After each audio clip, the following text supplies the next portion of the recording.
6 p.m. Roll call, please. Councilmember Eugene Costa Jr. absent. Councilmember Christina Hernandez. Yeah. Councilmember Gilbert Robles. Present. Councilmember Megan Rizaldi. Here. Mayor Harrison Julian. Here, present.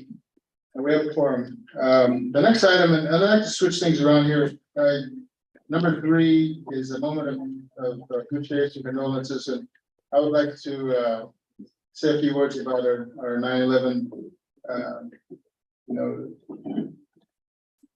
Yesterday, and also, if you will, stand with me for a moment of silence, and then after that, I pledge of allegiance.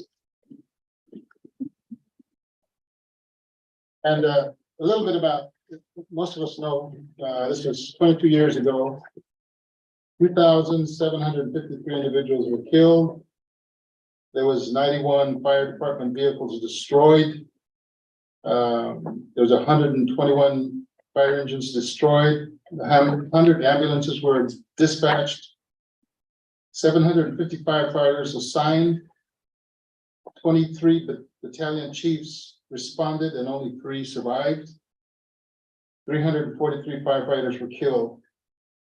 And today, more firefighters have died as a result of the toxic material that they encountered while fighting the fire. So, if you will, just join me in a moment of silence for those victims.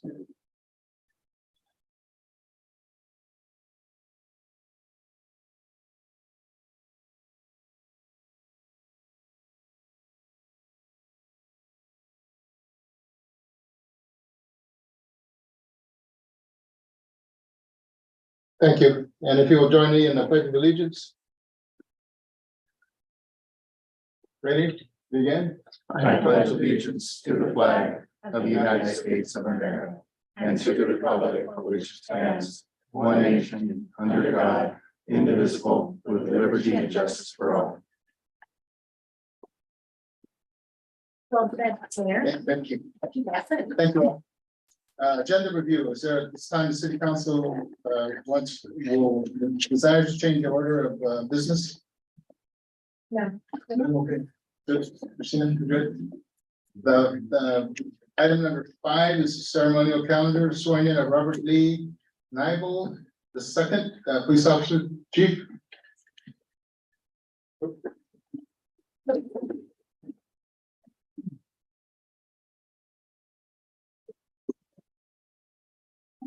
Oh, well. What would be the best? Oh, yeah. That's fine. Okay.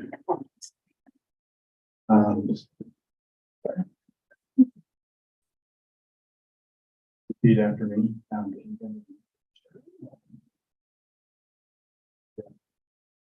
I, Robert Nybel, number 2. I, Robert Nybel II, Do solemnly swear or affirm do solemnly swear or affirm that I will support and defend the Constitution of the United States that I will support and defend the Constitution of the United States and the Constitution of the State of California and the Constitution of the State of California against all enemies, foreign and domestic, against all enemies, foreign and domestic, that I will bear true faith and allegiance to the Constitution of the United States and that I will bear true faith and allegiance to the Constitution of the United States and the Constitution of the State of California, and the Constitution of the State of California, and that I take this obligation freely and that I take this obligation freely without mental reservation or purpose of evasion, without mental reservation or purpose of evasion, that I will well and faithfully discharge the duties upon which I am about to enter.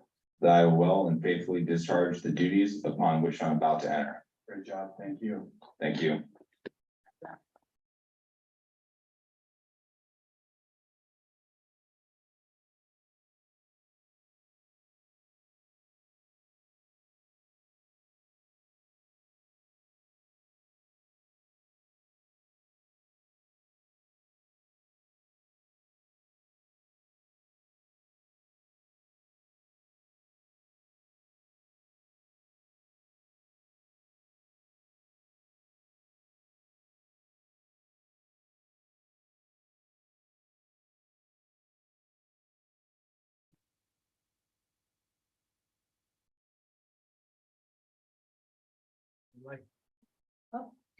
I'd like to now officially present Officer Robert Nigel.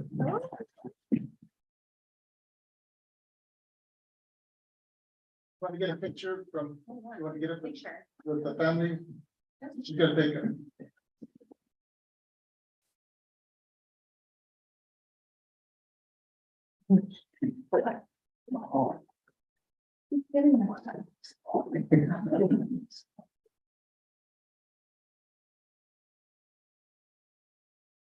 Hey, welcome, speech. Yeah.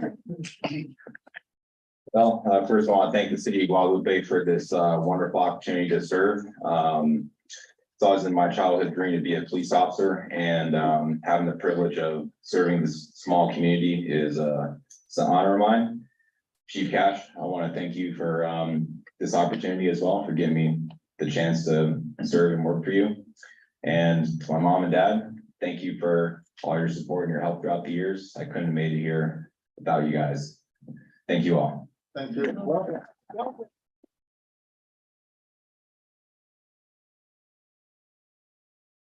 have to say that swearing in I just feel my honor because this is a person that's gonna be serving our community and I'm so grateful.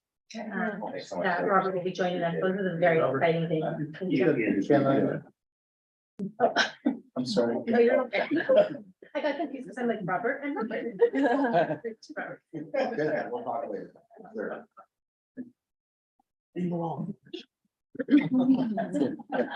I think you're right. The swearing in means a lot Yes, to yes. an individual and family. And to our community. I feel like when we're having swearing in, it's welcoming of a new community member, whether they live here or not. They're such a presence, their service, their time, they're gonna interact with our community at such a different level. That that level of respect and welcoming, I hope you feel while you're here with us. So thank you so much for joining us. We really appreciate it. Thank you. Thank you. Next item is proclamation commending the Club Comité Cívico Mexicano de Guadalupe for its 100-year anniversary celebration of Mexican Independence Day. Do we have a representative? Becky, do we? Yeah. Okay. Okay.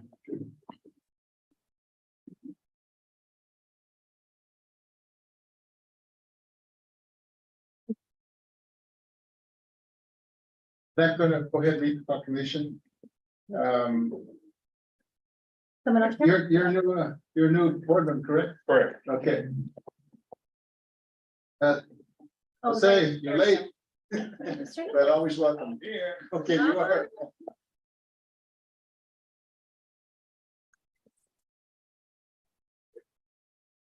Okay, I'll start off with the proclamation. Thank you. The proclamation commending Club Comité Cívico Mexicano de Guadalupe for its 100th year anniversary celebration of Mexican Independence Day. Whereas Mexico declared its independence from Spain on September 16, 1810. And whereas the Club Comité Cívico Mexicano de Guadalupe formed in 1923 is celebrating 100 years of organizing yearly Mexican Independence Day celebration, including a parade.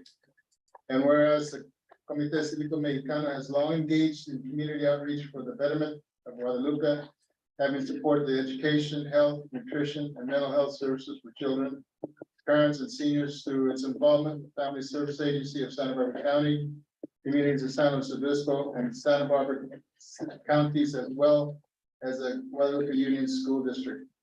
And whereas Comité Cívico will celebrate Mexican Independence Day this year with a 2-day celebration on Saturday, September 16th and Sunday, September 17th.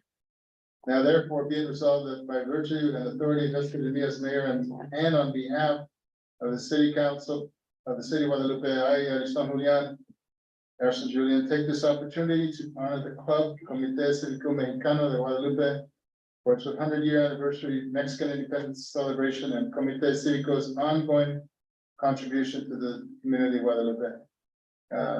Jose Nichols and the Comité, congratulations and thanks. Thank you. And I just wanted to meet, Hans Garcia. He's one of our newest members to our board. And as I said earlier, at the county level, we're gonna continue the legend of the Comité Cívico for another 100 years, hopefully. So thank you so much again, and we appreciate your support throughout the year. I know that the city of Guadalupe has been very supportive, and we appreciate that. Thank you.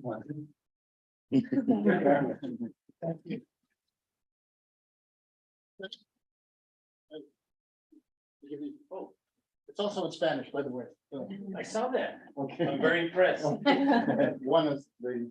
Very impressed, yeah. Nice having you. Thank you. Thank you very much.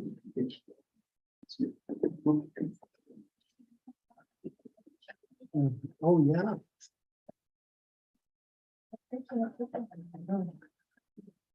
All right, next item is community participation forum. If you want to address something or an item that's not on the agenda, please fill out a form so we can bring it up. The first person that would like to speak is Deke Segovia. Mr. Segovia.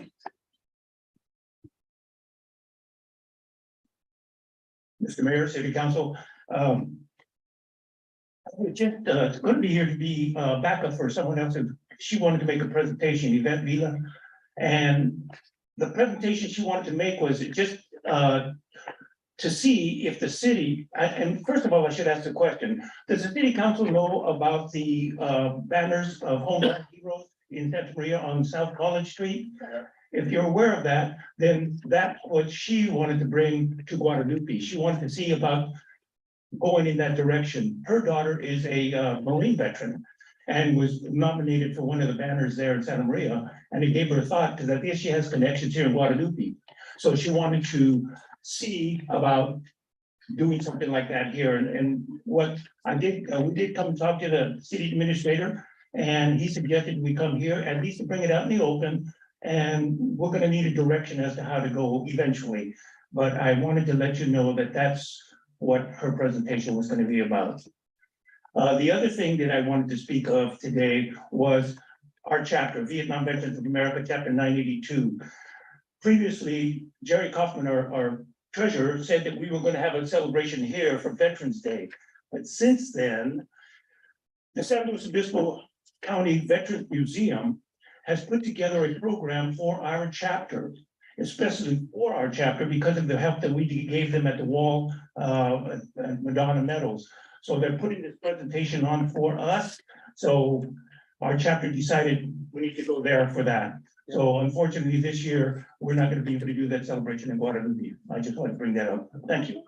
Was there any questions? I'm sorry. Just a comment regarding your bricks.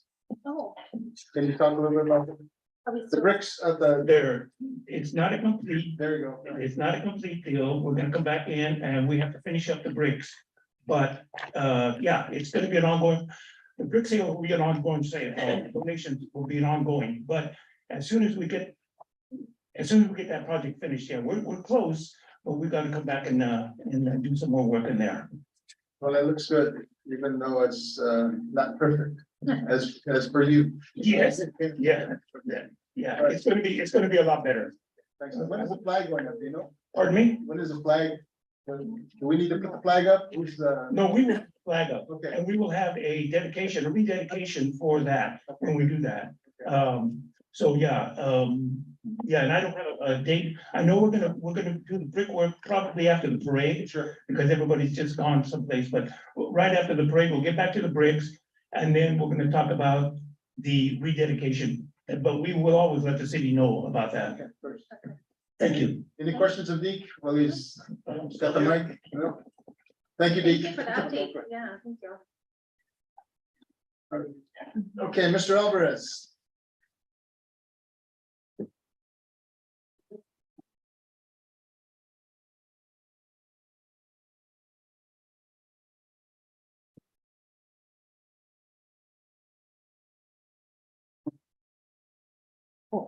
What drop it? Well, nice to see you guys earlier this morning at the Board of Supervisors meeting. We came to get something from the county. We're gonna get financial assistance for our waste plant on it. It'll be temporary. They're working on something permanent. The mayor was there, chief, Odd, and the young man that works for the Chamber of Commerce. Oh, Garrett. Garrett was there on it. And I want to thank you for bringing up 9/11. The county didn't bring it up. It's been missed for some apparent reason. And it's sad because people's lives are lost. Brutally. We haven't really recovered from it yet, and yet we need to remember those who died. We don't even respect Pearl Harbor anymore. You don't see it in the news anymore. And that to me is ridiculous and vile because the men died during World War II there on it, and they're fading away, hardly any are left from that. If we can't remember the event, it's gonna be hard for us to remember the men who died in that particular war. My issue here today is bringing you to light that within the homeless population of Guadalupe, it has increased to about 7 or 8 people. Half of them are stealth. We have a tent behind the old Far Western that's used for a homeless person there. We have some living in the cemetery on it, if you're not out there checking out. I have no problem with the homeless issue other than they should be allowed in the courthouse if you extend the welcome to people who are passing by. I find it highly discriminative on that perspective because they have a place to stay. These people, once they leave, fine. Our homeless don't from that perspective. And that bothers me from that end. I'm glad to see finally we have a new officer. We're short officers. It's pathetic downtown. 18-wheeler made a U-turn. 18-wheeler made a U-turn in the middle of town. Okay? Every day something happens, all right? We have a guy riding around on a bike, motorbike without a helmet. All right? That's ludicrous because there's rules. All right? On that. Soon, now I think there's 3 of them now.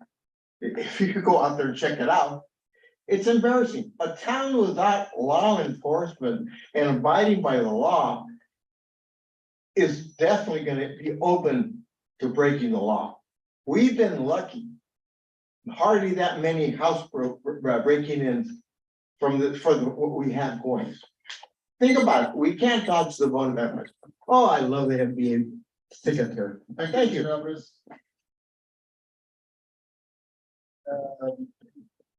I have Juliana Hill. That wishes to speak. Thank you. Hi, Juliana. Hello.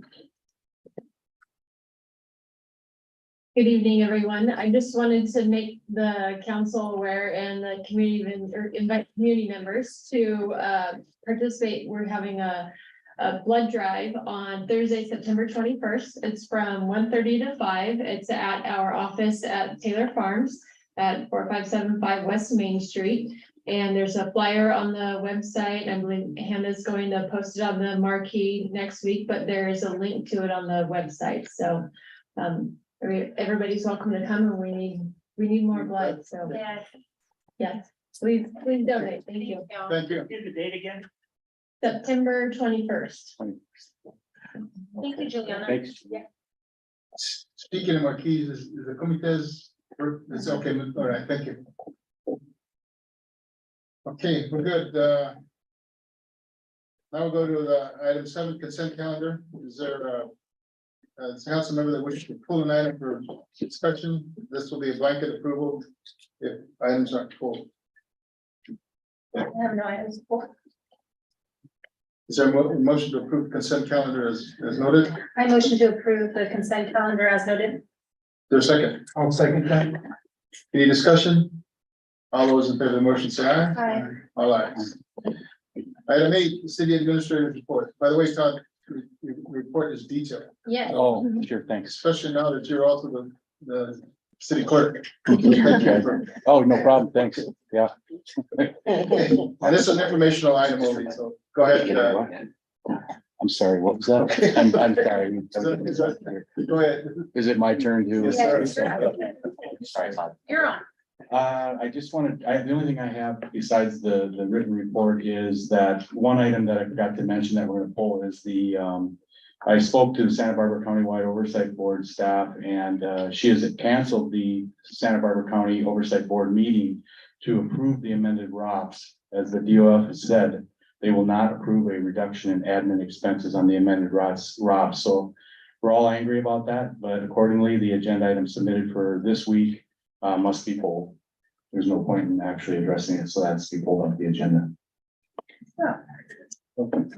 That's it. Okay, and as mentioned, if you look at city administrator report, it's very detailed, and thank you for putting that together. Yes. I do have a question. Okay.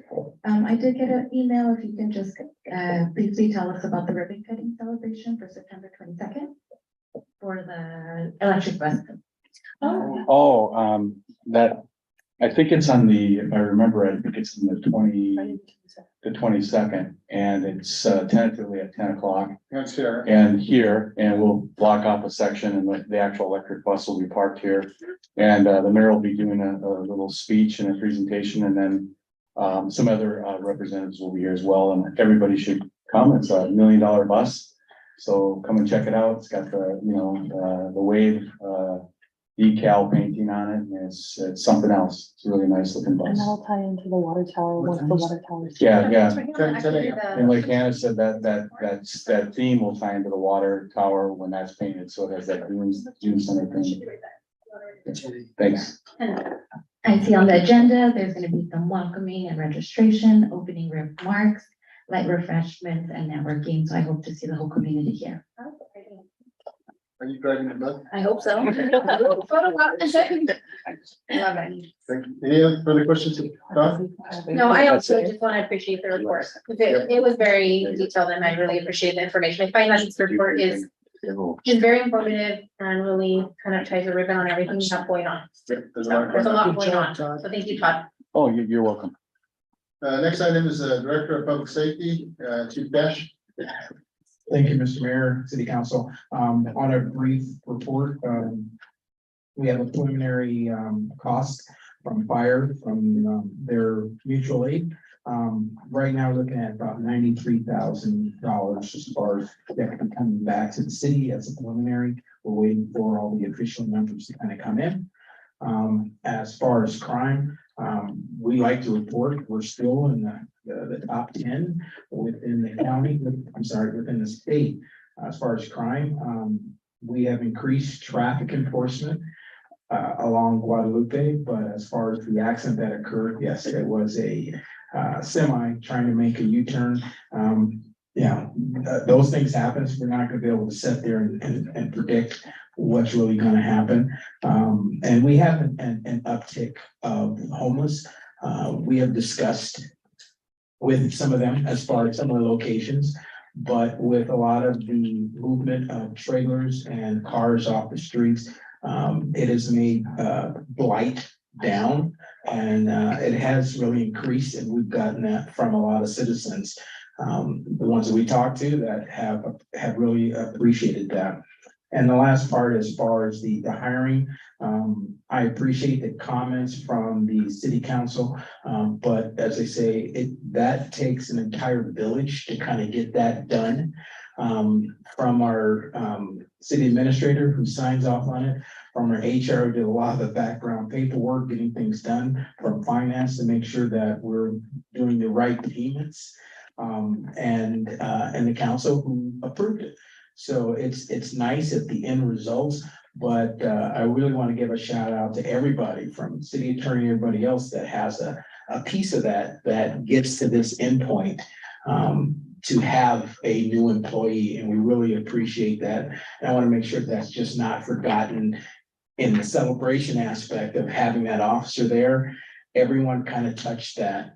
With all our employees coming here. So I want to say thank you to all our staff on that. And that's my report, except for thank you, Mr. Mayor and Todd and everyone for being there this morning. That was pretty nice at the supervisors meeting.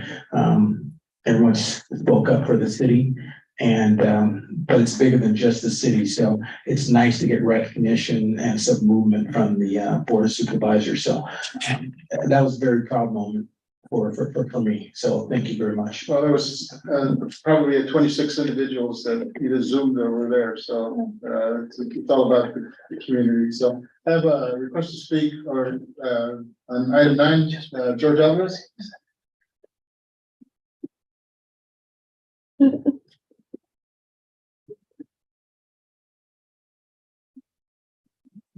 I have some concerns dealing with public safety, but, in a sense, from being a 10-year veteran, drug and alcohol counselor and board member of the county of Santa Barbara for 4 years dealing with drugs. Chief, Mayor, do we have any plans to be implemented to deal with secondhand smoke in marijuana use in this community? Because it will affect the children in the households that people use grass in. Again, do we have equipment sufficient to pull over someone for a DUI, which they will qualify? How do we find out?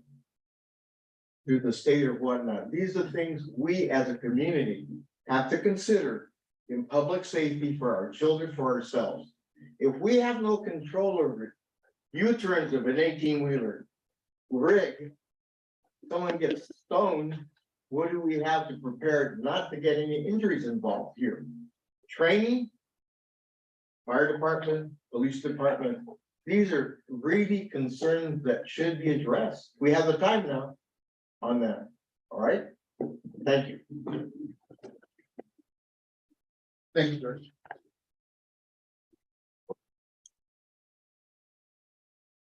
You, Nick? You want to respond to that or no? Okay. I can send you an email. We You can got talk, it, man. we talk every other day. Okay, cool. So I just wanted to say that, I know that I've had citizens mention it, I've seen it myself, more of a presence during the day on the street, so it is appreciated, and I think people are taking note of those efforts. So please let the staff know that that is appreciated, and granted, you can't be everywhere all the time, but I do think that, when we're having staffing issues, when we don't have that present, it is noticed, and then the flip I want to address and give recognition when our staff is out on the streets and they are present, people are noticing and they appreciate the efforts that they're making. So thank you for that. Thank you, ma'am.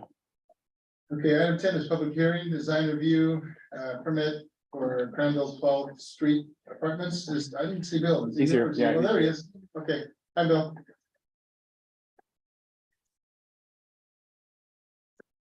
Yeah.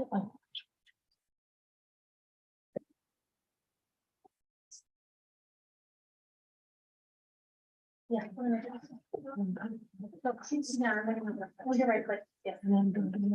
This is Bill Scott's contract city planner. Thank you, Mayor. Good evening, Mayor, Council.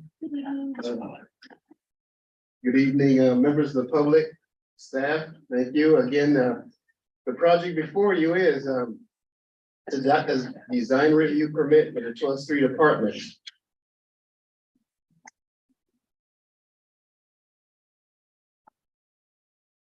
Design review permit 2823-055 would allow a multifamily development. It's a little multifamily development that consists of 9 attached apartments and 2 future accessory dwelling units. It includes a little bit of common open space and a laundry on site. It's on a 0.34 acre property in the R3 high density residential zone at the northeast corner of 12th Street and Olivera Street. So that's the project site, northeast corner, 12th and Olivera. Everybody's familiar with the property, vacant property, kind of at the edge of an older single family neighborhood R3 zone, unincorporated lands in the county to the north. To the south, again, single family homes. To the west, a newly constructed 6-unit apartment complex just now being occupied. Again, the permit, we get into kind of the regulations. Design review permit is required for any multifamily development containing over 3 or more units, so this applies. In this case, under design review, we're only looking at the apartments. Based on state law, the ADUs are looked at separately, but we do want to disclose the whole project. So the whole project is 11 units, but we're just focused on the 9 apartments under design review. And we'll explain a little bit why. Complicated state law. State law says, the government code says, ADUs are accessory to the primary use. In this case, the primary use is the 9 apartments. So the ADUs are accessory and they're looked at separately under a separate permit. So what we're looking at now is a discretionary permit. Later, the ADUs will be looked at by planning under a ministerial or a zoning clearance. But at the same time, we're looking at the project as a whole. So just briefly, that's why we're kind of looking at the ADUs more as advisory. It kind of gives the applicant a chance to make sure that the ADUs will fit in the future. Complicated, but that's the way the state wants us to do it. And we could have probably just said it's an 11-unit project, but we wanted to disclose exactly how we're approaching it. Again, site plan, very good site plan in our mind. They put the buildings up at the front. It's hard to believe that there was an era, 50s, 60s, where cars were over buildings, and there was a tendency to put the parking lot literally on the corner of 12th and Olivera in that era. Obviously, we're doing the right thing, buildings up front, parking in the rear. That's good for several reasons. The buildings are at the front yard setback on 12th Street. We'll talk about that a little bit more in a minute. First floor plan, first and second floor, 2-story attached buildings again. You can see where the future ADUs will go. There's 2 kind of blank units there, future ADU. Otherwise, the apartments range from, I think it was 540 square feet up to 900. 530 to 940 square feet, and 2-bedroom and 3-bedroom units. Some have 2-bedroom, 1 bath, some are 3-bedroom, 2 bath. Now the part we have to look at, and I'll just blast through it quickly. It meets all zoning code regulations, or substantially meets some. Terms of density, the zoning ordinance requires 1 unit for every 1,452 square feet, which would say you get up to about 11 units. There's 9 apartments, they meet that code. And again, ADUs are looked at separately. Building setbacks, we looked at the site plan, they're met. ADU parking, apartment parking, 9 apartment units require 18 parking spaces. 18 parking spaces are provided, 9 of which are covered. That meets the code.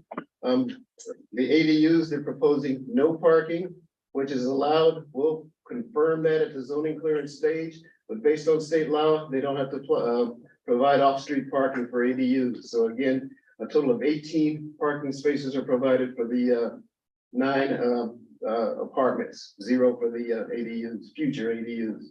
Building heights are met. Landscape coverage, the municipal code, the zoning ordinance requires 10% landscape. They're providing 27%, I believe. I think I got that number right. And we'll look at the landscape plan in just a second. There's a zoning code requirement for private yards on the ground floor. The private yard requirement is a minimum of 100 square feet. Each apartment is provided between from 136 to 300 square feet. Private yard space is met. Upper floor, you provide a balcony or deck, a minimum of 50 square feet. They provide 52 to 103 square feet. Those standards are met. For the ADUs, there is a requirement, the state requires a minimum of 225 square feet, so it's a little different than the city requirement. One of the reasons we look at these things separately, but at the same time, those private yard for the ADUs, that standard will be met at the zoning clearance stage. In the landscape plan, they did a good job in our minds. Substantial trees along 12th Street, so it'll kind of complement 12th Street with some big trees in the front yard setback. The same, they have a good landscape buffer along Olivera Street on that west side. Again, this is the conceptual landscape plan. It will be refined prior to building permit at the zoning clearance stage, but it's pretty good to us at right now. You can see the common courtyard in the middle with the big tree. I'm not sure we want the big tree, or would we rather have sunlight? Again, we'll make some refinements. We'll look at that and work with the applicant to refine this landscape plan. But again, it's a great job overall in our minds. One little deficiency, but it's very minor. In a perfect world, at the very top, they to accommodate to make the parking fit, they're using a overhang. So the parking, the vehicles overhang the strip. It's okay, technically it works. There's a requirement that a parking space has to be 18 feet deep. To get that 18 feet, they overhung the landscape area.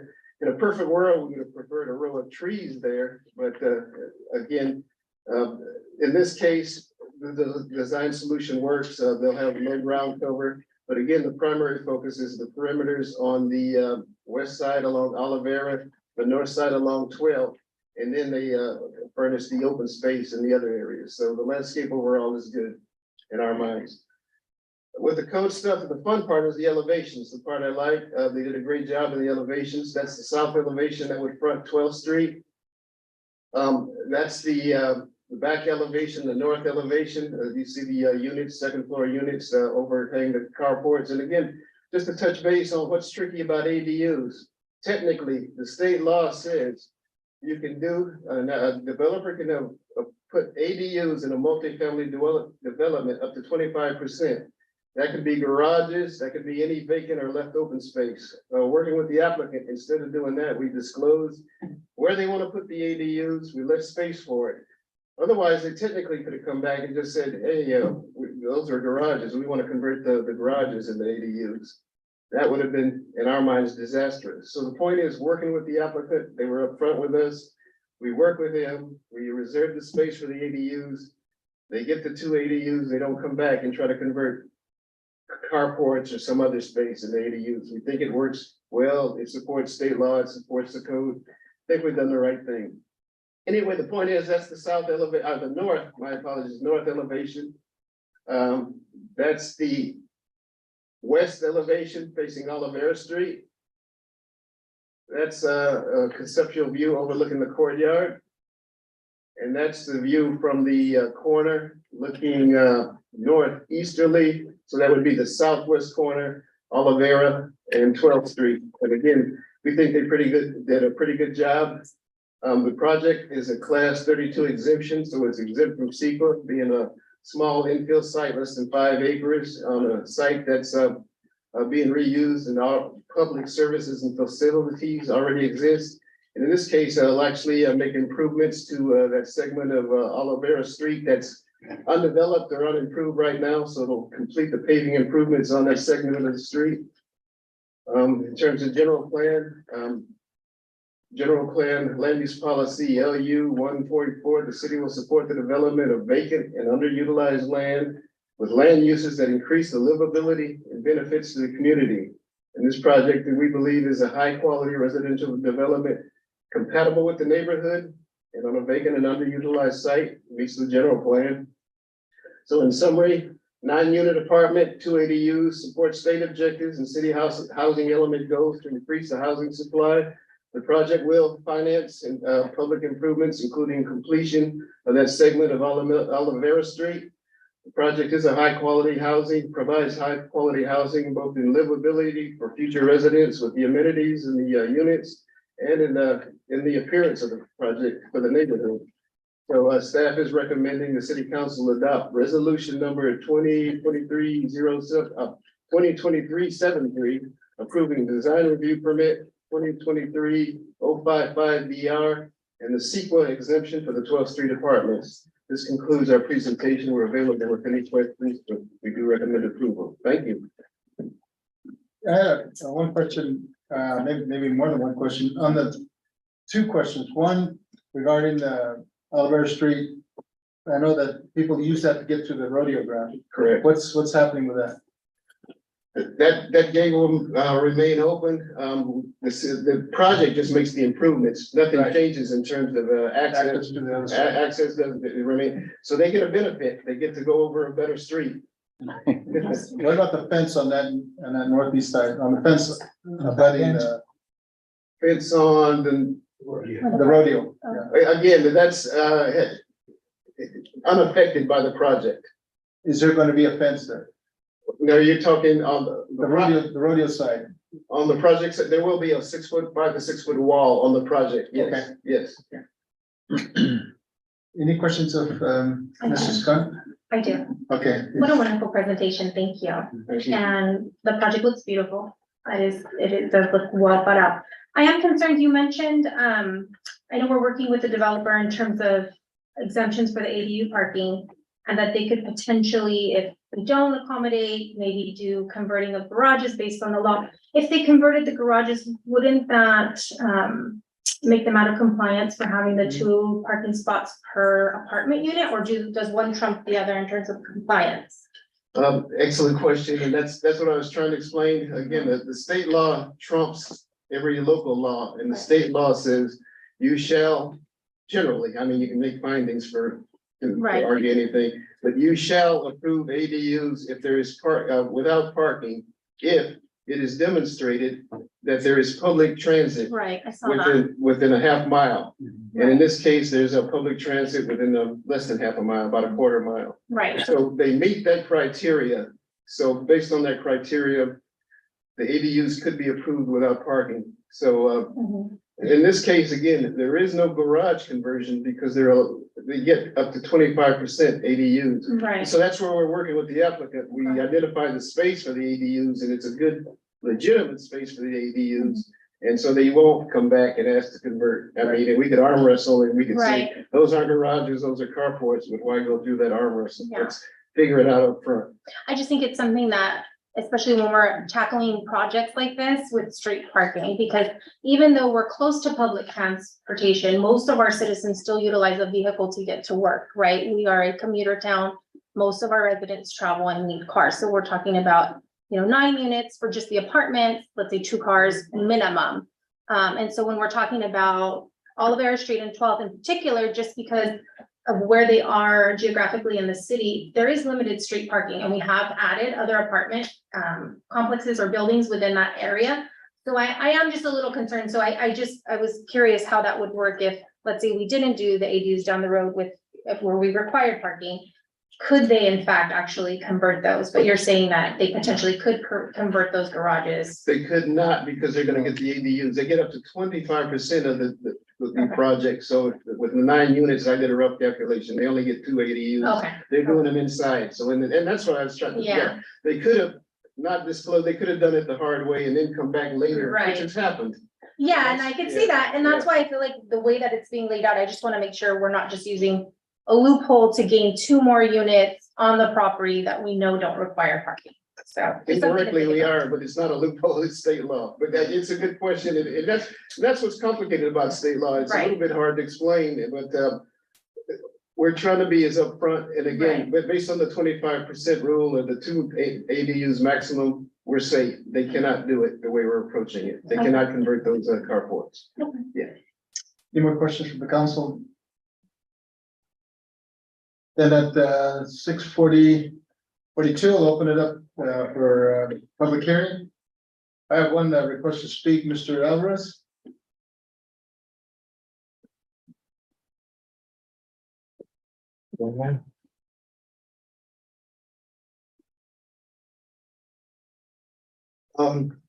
Question is, what type of impact fees are we gonna get from the developer in dealing with police and fire?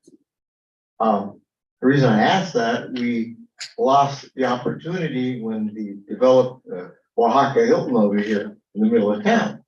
Then they added a 3rd story within the rule after the fact. He promised us 2. We had no impact fees whatsoever in police or fire, which impacts money being spent by the community. That's my concern, the impact. School's gonna get their money right off the bat. That's what schools do. Yeah, they get a certain amount of money right off the bat. Where does the city safeguard itself in dealing with responding to police and fire? That's one. The second, and I'm for the project. I'm not here to say I'm not. Okay, I'm for the project. Another question I have is CEQA law. Aren't we supposed to know some form of environmental impacts that this is gonna happen? God knows we have the Red Lake of Prague around the corner. Okay, we used to have the owls out here until they wiped out the trees over there for the county. Well, that was another story. So that's my concern. Are we gonna get the impacts needed? Or if we don't, have we studied the impacts for the city and fire and police? It should be in front of you on that. What are the legal aspects, ramifications in not dealing with CEQA law? You're familiar with CEQA law, Mr. Attorney? We went to court on it, didn't we? Yeah. We did. Anyway, That's the thing that I want to bring up to you. Thank you. Mr. Scott. Hold on, before we move forward, I just wanna strike from our record any sort of reference to the Oaxacan population or the Oaxacan region of Mexico. I did not appreciate that comment. So we just wanna make sure that when we are operating within these chambers, that no racial slurs are mentioned, anything of that nature, please. I wanna be very respectful. City of Santa Well, Maria used it. I understand, but I just followed. I just wanna make All right, sure. Mr. Scott, Thank thank you. you, thank you. Thank you, and just briefly response of, again, in terms of impacts, I might defer to the city engineer, but it's pretty straightforward. This is a small project on an infill site. It couldn't be more efficient in that the way we look at it, it's an infill site, meaning it's already in city limits. It's a vacant, underutilized lot based on general plan. That means it's there, it's already zoned R3. The infrastructure is already next door, meaning the sewer, the water, all the utilities are already next door. You just hook up to them. It's the best way to do development as opposed to going out, annexing new land where you have to extend infrastructure. So most of the services and facilities are already in place. Obviously, all the projects do get referred to every city department. That's not you. Oh, darn.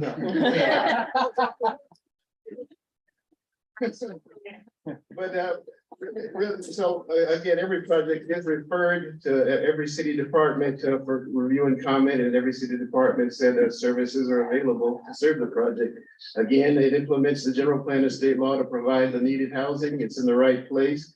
And in terms of CEQA, of course, we meet CEQA. We meet the environmental rule. We talked about that briefly. Right. And I won't go into detail, but it's in the report, but we went through all the environmental criteria. It's a CEQA exemption. We analyzed it based on CEQA rules on an infill site, undeveloped, no habitat. I walked the site myself several times. But again, we can go into more detail, but there's an exemption and we itemize every bullet one by one, and that should be available. So it meets CEQA and available for any other questions. Thank you. Chief, did you? Yeah. Thank you, Mr. Mayor. In reference to the impact fees, I want to state that the report is being completed from the direction of City Council. We've used state money, and we have an agency that was selected last year. And so we're in the final stages of completing the impact fees for police and fire, which the city has never had. So I appreciate that direction from council, and hopefully we'll be presenting that soon. Any more comments from the public? The owner, are the owners here, or are they? No?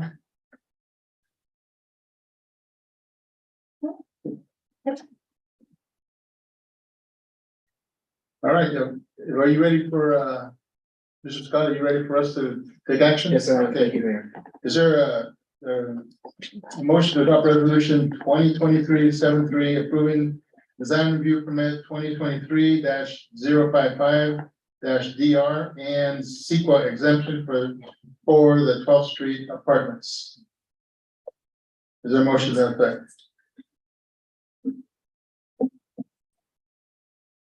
Make a motion to adopt resolution number 2023-73. And which other one? Was that correct? Oh, You approve it. you approved it. Okay. Design review. Did you motion that? Yeah. Okay, is there a second? I'll second. Any discussion? We're gonna take a roll call, but first I want to close public hearing at 6:49. Yeah. Correct? Yes. Okay, there's a motion on the table. Is there can we have a roll call, please? Councilmember Eugene Custer Jr., absent. Councilmember Christina Hernandez. Okay. Councilmember Gilbert Robles. Aye. Councilmember Megan Rizaldi. Aye. Mayor Arislan Julian. Aye, resolution passes. Mr. Scott, thank you. And since you're standing there, we have item 11, conditional use permit 2023-031 CUP for Slow Management LLC. Mr. Scott. Thank you, Mayor, everyone again. I think we got the presentation. There we go, I think. It's ready. It's queued up. It's pretty bright. Yeah, okay. Again, thank you. Again, this one is a conditional use. The last one was a design review. That was, we looked at the design and code conformance for design. This was a conditional use, and by definition, we're looking at the use itself. And this is a use as a conditional use. It's one that caters exclusively to adults. It's the Route 1 dispensary, 928 Guadalupe Street. Conditional use permit number 2023-031 CUP would allow Route 1, a 2,200 square foot retail cannabis dispensary. The product offered is retail sales and delivery of recreational and medical cannabis products. The location again, 928 Guadalupe Street in the downtown mixed use zone. The mixed use zone does allow require a conditional use permit to allow a dispensary in that zone. Site again, 928 Guadalupe Street, downtown, surrounded on the north, west, and south by buildings and uses in the downtown. A variety of restaurants and retail uses, residential behind on the east side. It's a little bit junky right now in the back, so I think this project will clean it up a little bit. There's a little bit of storage going on there. Again, 928 Guadalupe Street, very attractive building as is. We'll talk about that a little bit more in a minute. Again, on the north side, that's a parking lot and the other retail buildings further north. Again, residential homes on the east side. Site/floor plan, you can see the dispensary, the retail area is fronting Guadalupe on the west side. In the back, they're going to convert that area that was used for storage presently to a secure delivery area. So they'll make some very minor improvements. They'll add a gate, security gate. That's where they'll unload the product and deliver the product to the facility, and that's where they'll store their delivery vehicles in the back there. Just a floor plan / security plan. You can see the customers would come in from the Guadalupe side on the west entry lobby where they're screened and ID'd. One way in, they go through the sales area, loop through to the cashier, one way out. So pretty organized. In the back, kind of the business end where the manager, delivery, and storage areas are. The state law says what they're asking for is a type 10 retail license. You cannot get a license till you settle up with a local agency. So you don't get a state license till you're in good with the city. So no city permit, no state license. So what do you need for a city permit? Well, to operate, you need the state license, but you need a city cannabis business permit. And before you can get a city cannabis business permit, you need a conditional use permit, a community benefit agreement, and a building permit. They're working on all three, and we're right here working on the conditional use permit. So if we can get them that, they're on their way with the other two, I think. But they are working on all three of these, conditional use permit, community benefit agreement, and building permit.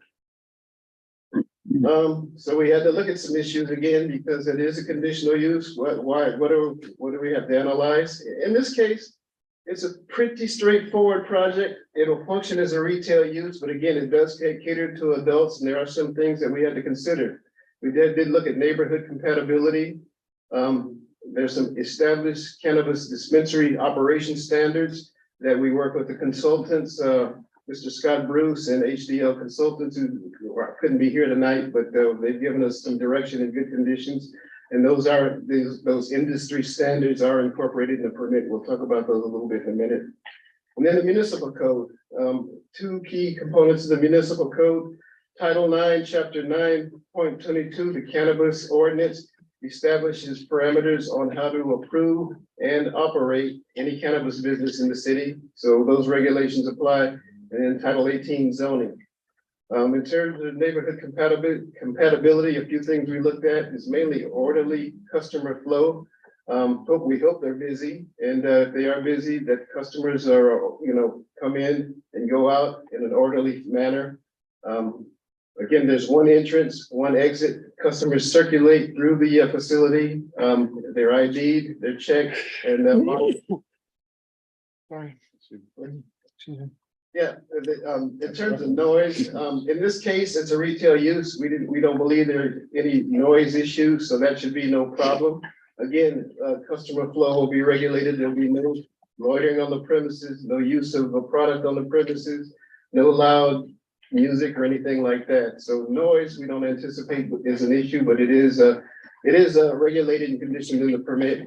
Again, the big part of it is security personnel. There's a stringent conditions on how security personnel will be selected and what their duties will be. And they'll be on duty during all hours of operation.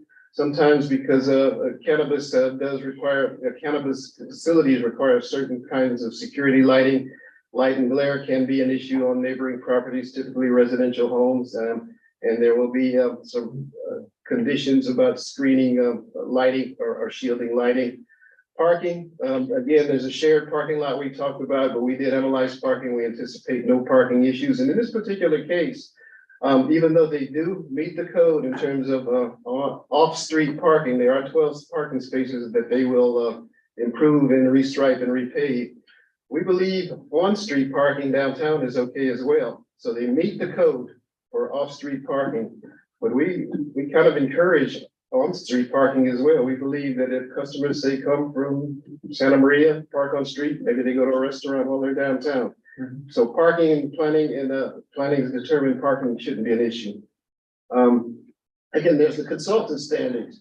The expert consultants review the project. They require a camera plan, an alarm plan, a project delivery path of travel, storage standards, door and window security. We'll talk about that last one a little bit more in a minute, but all those are part of the conditional use permit.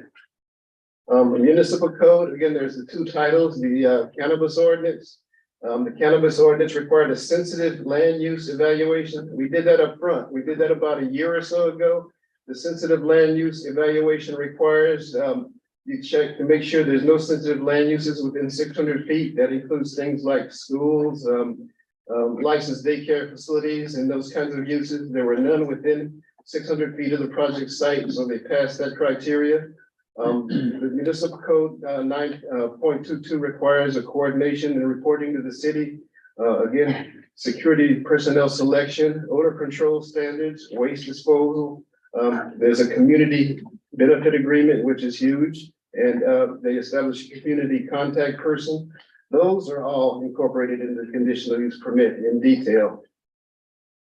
The zoning ordinance itself, in this case, there's not development. They're just moving into an existing vacant tenant space. So the zoning ordinance had it a little bit easy. Again, we looked at the parking worked. They have the 12 off-street spaces. Company vehicle storage, no, they won't, their vehicles will be stored behind the building, not on the street. Design review is one that's important to planners, and by design review, that's a component of the zoning ordinance, and what it means is we look at the aesthetics, the visual appearance of the building. We believe the building is classic. You look at the building in the context of the neighboring buildings, all classic. The applicant agreed, and they're gonna do things to preserve that look. In this particular case, so again, there are standards that require you reinforce the building for security. So they're gonna do the reinforcement to maintain the existing look. Where they may have to do, and again, they'll work later with the expert consultants on which reinforcement criteria do work, but what they propose, their plan is to say, keep the windows, the storefront windows as they are, just reinforce the glass with shatterproof glass. So they don't have to use bars or other kinds of methods to secure the building, where they might have to use secure metal doors. The doors will be designed to match the architectural style of the building. Several other components like that will retain the existing design of the building. Important to planners, and so they did a good job in terms of design review. The project itself, in terms of the general plan policy, the city will encourage new types of development, industrial and commercial uses to diversify the city's economic base. In this case, the product, we believe, would expand the variety of retail goods and services offered in the city, and potentially draw new retail consumers to the downtown Guadalupe. And to summarize, the facility will meet the standards of Municipal Code Chapter 9.22, the cannabis ordinance, and the zoning ordinance. The facility does incorporate the industry standards as prescribed by the expert consultants. The Route 1 dispensary is conditioned to be harmonious with the neighborhood. The facility will conform to state law, and the retail dispensary will support the economic development objectives of the city's general plan. Again, this is a class 1 CEQA exemption, just reuse of an existing tenant space, no major expansion, no change. And staff is recommending adopting resolution 2023-774 approving conditional use permit 2023-31 CUP and the CEQA exemption for the SmokeHouse Route 1 commercial cannabis dispensary at 928 Guadalupe Street. Thank you. We're available if there are any questions. Okay, any questions, from Mr. Scott, from the council? No. So it's exactly 7 o'clock, and we open it to public hearing. Is there, the owners, you're on, George, you raise your hand, you're on 12? No, on this one too. Well, you have a speaker? We'll let you speak, let the owners, if, Adam, you wanna come up? Are you good, or you wanna come up? Come up. Okay, please. Thank you. About time. Yeah. We're excited to be here tonight, so. Good to have you.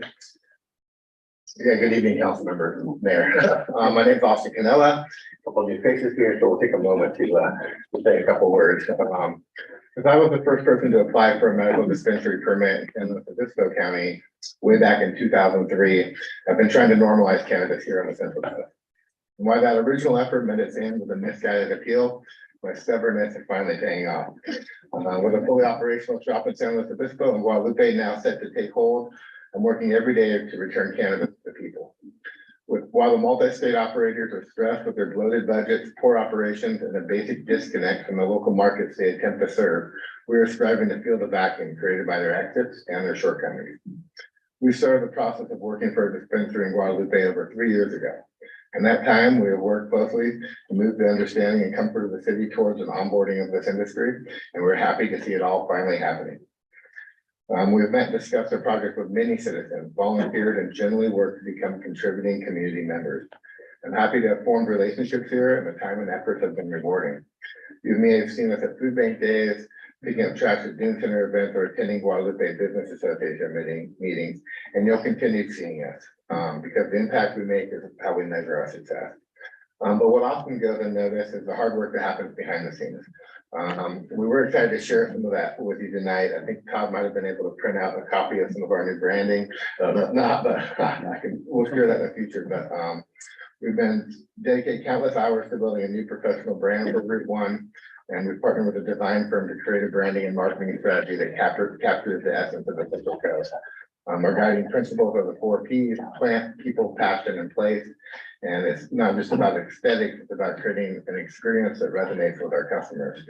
Our commitment extends beyond just visual branding, and we're also collaborating with these experts to design the interior of our retail space, ensuring that our vision becomes an integral part of the shopping experience.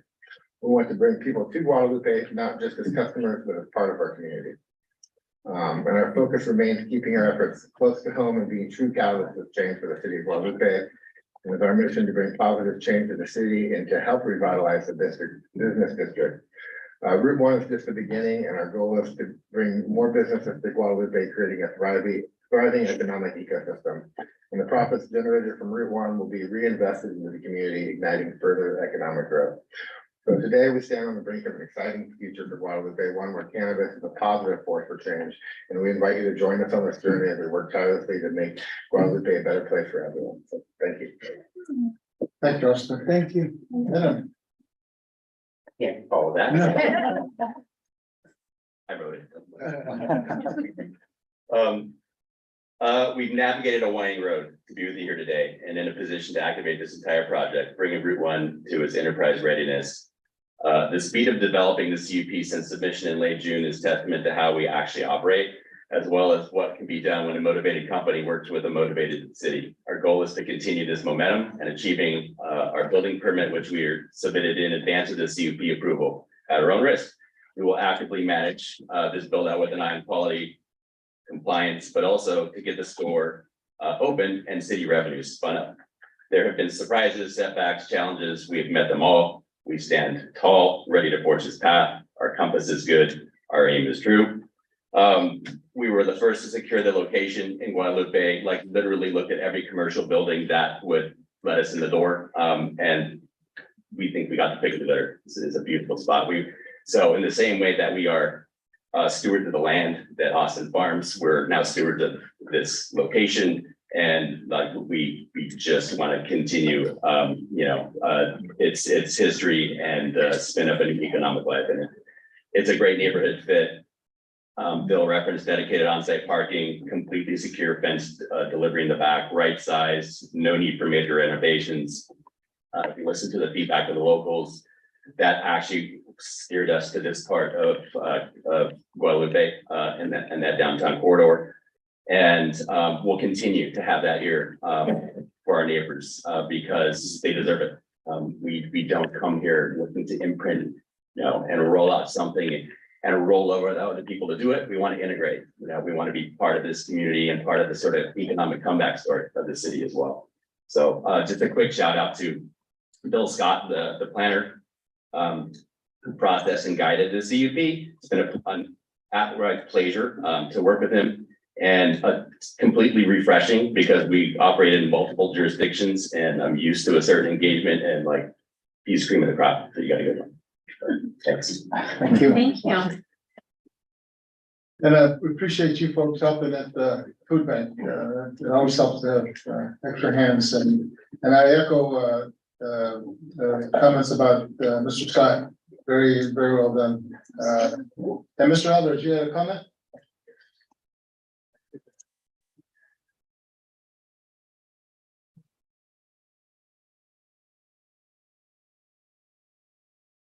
I realize sometimes I could be a pain on the backside, but unfortunately, that's my sickness, okay?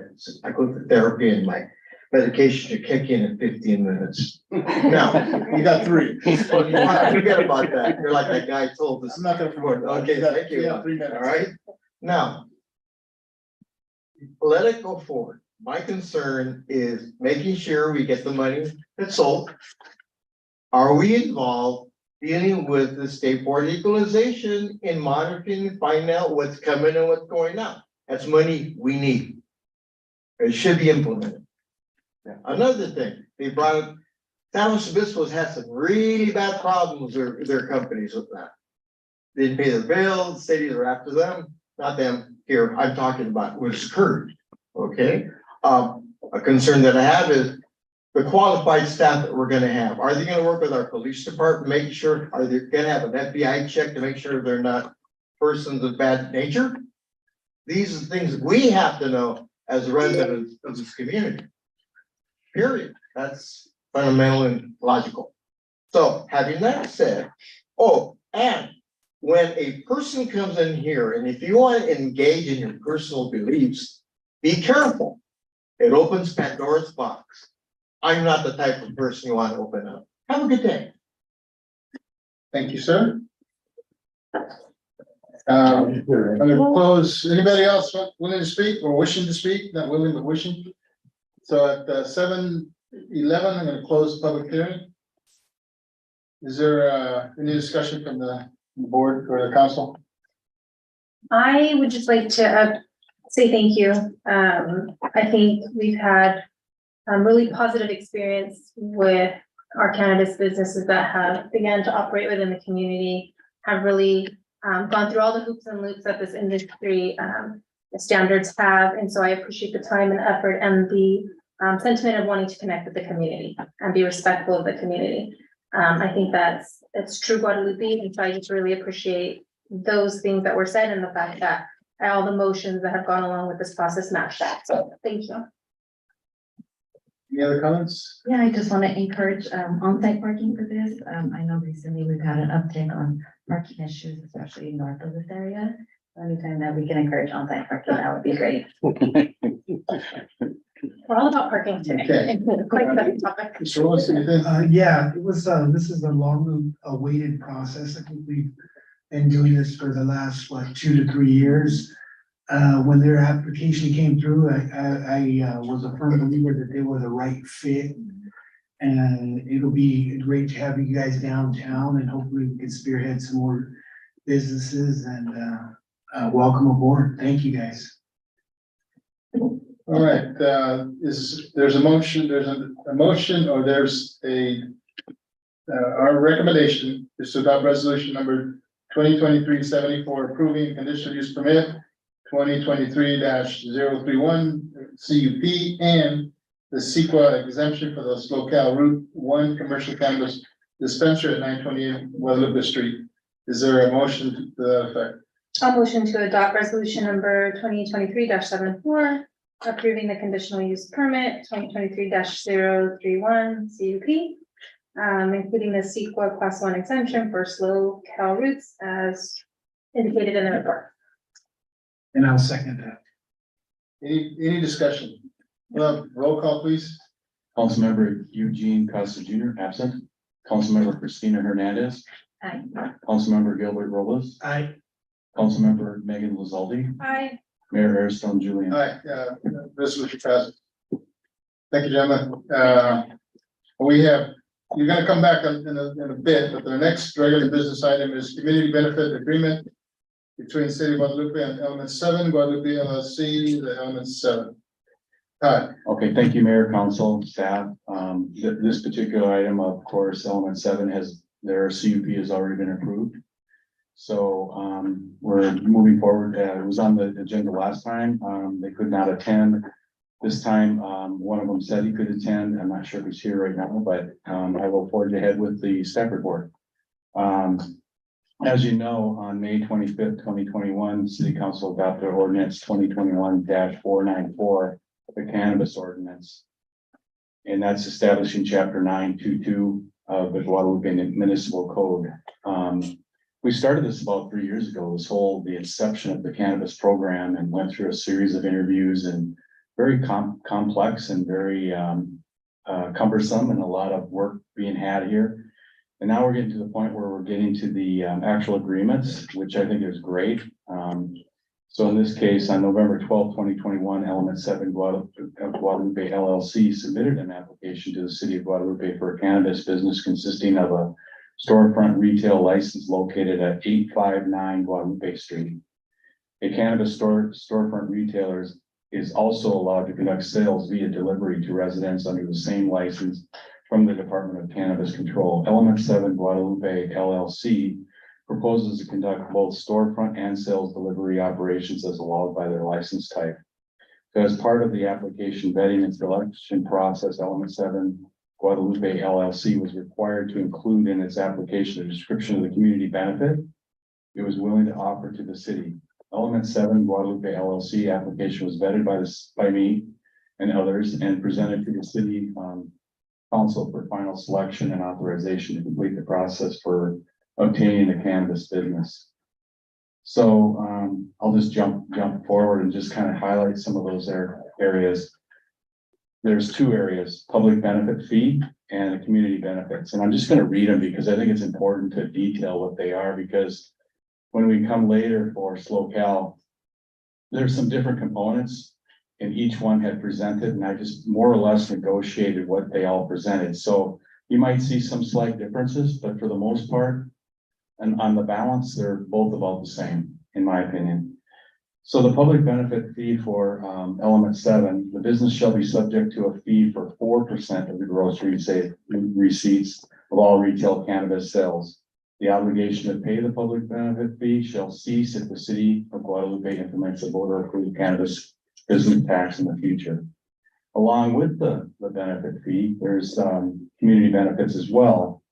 And I will list them below. One would be to support local nonprofits.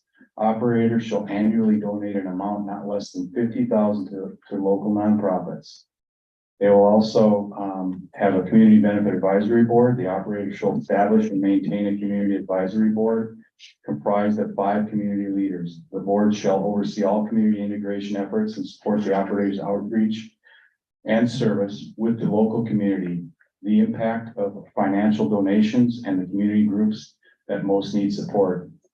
There are also, there's discussion of how the impacting homelessness. Operators shall annually provide an amount not less than $5,000 to support programs focused on helping with homeless issues in Guadalupe. Local product and supplier sourcing program. Operators shall annually demonstrate that they have sourced at least 75% of all building construction equipment repairs and maintenance services from local businesses. Local community engagement manager. Operators shall appoint a local community engagement manager who shall be present for all key business decisions to ensure that all commitments to the community are funded and executed. Within their operation stock option plan, operators should commit up to 3% of common shares to the company to be allocated as stock options. Employees eligible for stock options shall include key staff, executives, and staff serving longer than 24 months. Staff volunteer program. Operators shall require all full-time staff to contribute at least 10 hours quarterly, 40 hours per year to local causes or charities at operators' expense. These hours may be contributed to either hands-on volunteering or as pro bono support services. Medical cannabis discount program. Operators shall give away or allow for heavily discounted medical cannabis and cannabis goods for sick or low-income medical patients. Participants in the discount program will receive 5 grams of mixed shake or 20% discount on medical cannabis purchased, up to 28 grams total of THC and 50 milligrams of CBD per month. Operators shall offer medical cannabis education discounts to veterans living in and around Guadalupe. Craft cannabis producers program. Operators shall annually demonstrate that they have sourced product from local and small craft and boutique cannabis farmers and manufacturers. Cannabis criminalization reform for NDICA partnership. Operators shall partner with NDICA, National Diversity and Inclusion Cannabis Alliance, to sponsor and host one expungement clinic in Guadalupe annually. Operators shall partner with Latinos for Cannabis to create preferred job placements, job fairs, and training programs for cannabis entrepreneurs. Environmentally sustainable business practices. Operators should demonstrate that they have incorporated environmentally sustainable business practices into the design of the operation of their facilities. Public health outreach and education. Operators shall demonstrate that they have reached out to local education, youth, and law enforcement groups to provide monetary resources or educational materials for local youth on the dangers of substance abuse. Community engagement events. Operators shall demonstrate that they have proactively engaged with local community to provide cannabis education through outreach and partnership with nonprofit organizations, municipal agencies, and neighborhood groups. The fiscal impact, just to let you know, the business shall be subject to a fee of 4% on the gross receipts of all retail cannabis.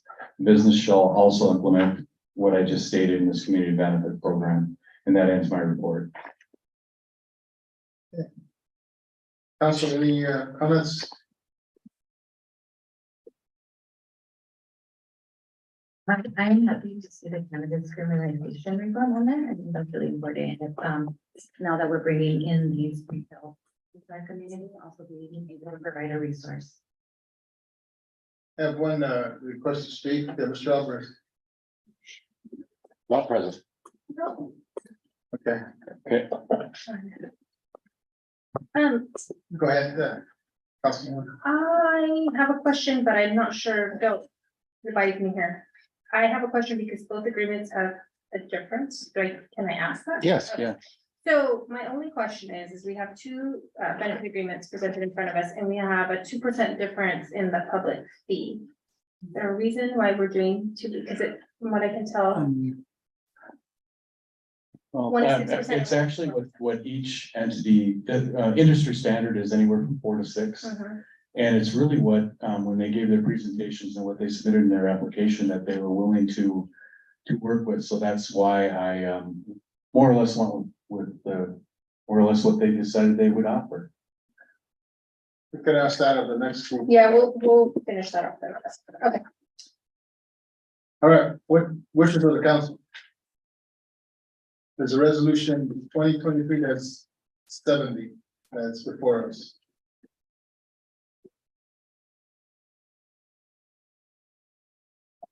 That required. Are we ready? Yeah, I'm waiting to. I Is there a will motion? motion to adopt resolution number 2023-70, approving the community benefits agreement between the city of Port Ruby and Element 7 LLC. Is there a second? I'll second that. There's a second, any discussion?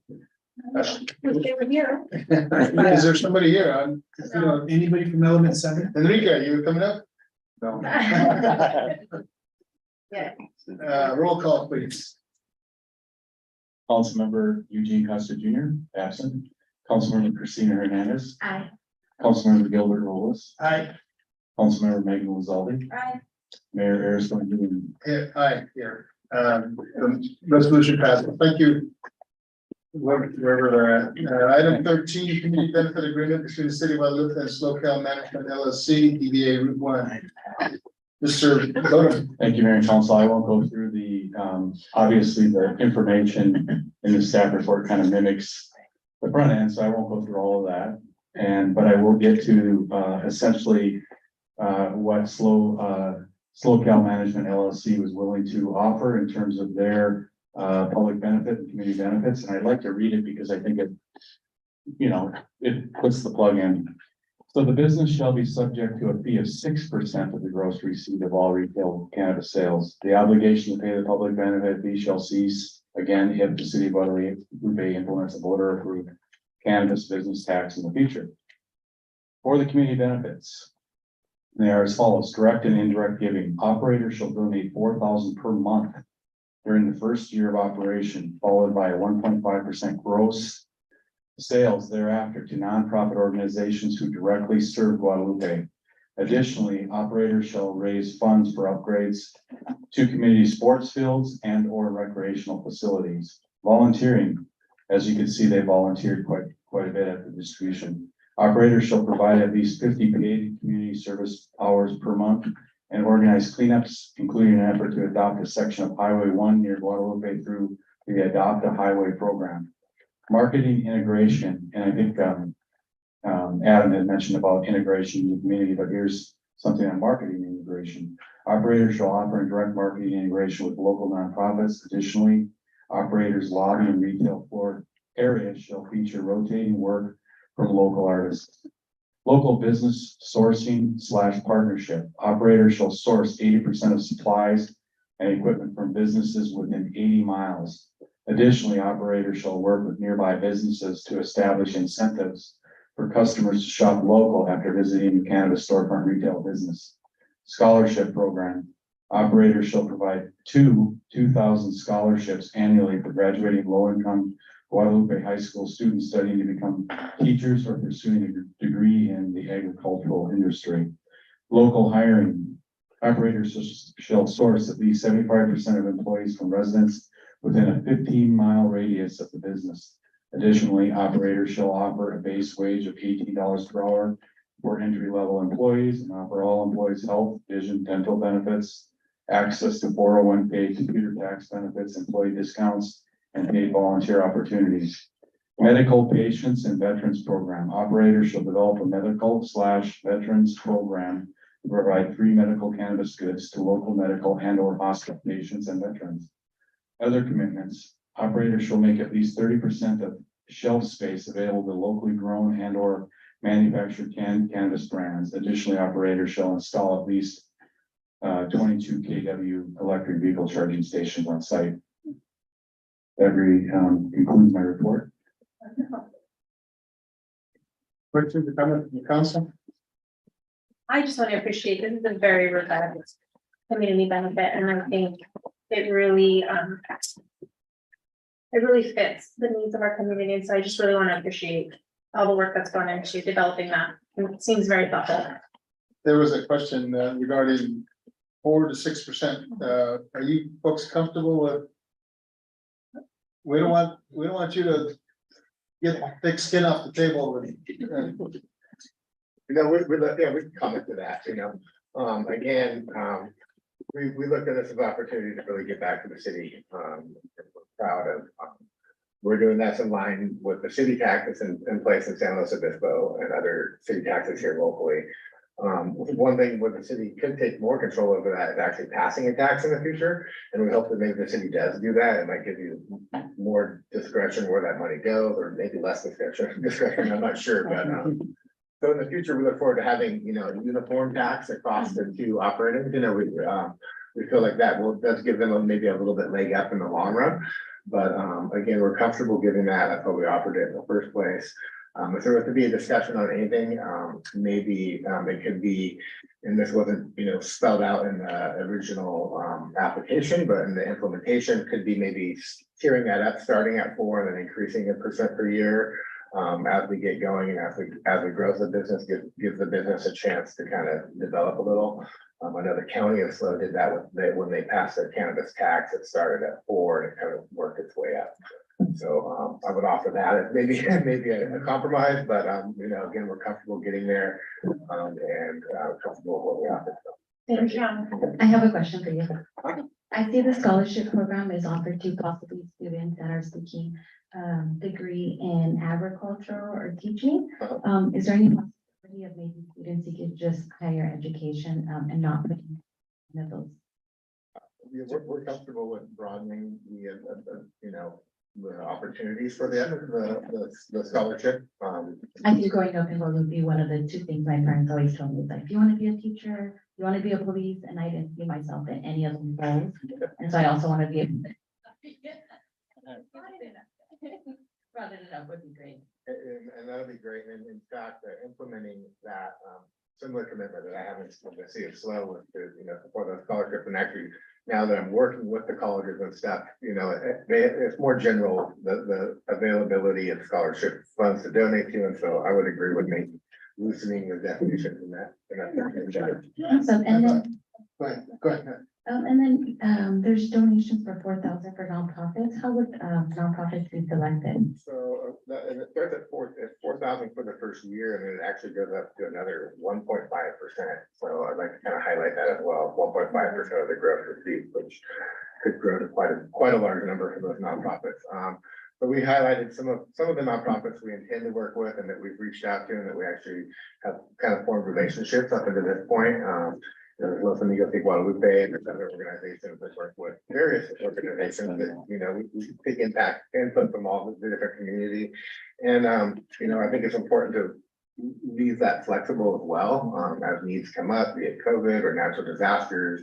There may be times when other nonprofits need heavier donation. And so I think the flexibility there is important for us as well. And, you know, there's plenty of places to get here. So that's one. Right. Well, I'm really excited to see the sports activity funding. So if you want to stay for agenda item 14, I highly recommend. I had to strike, the Guadalupe out of there because of the fact that they're going out, as the end of the, so I just put other sort of similar.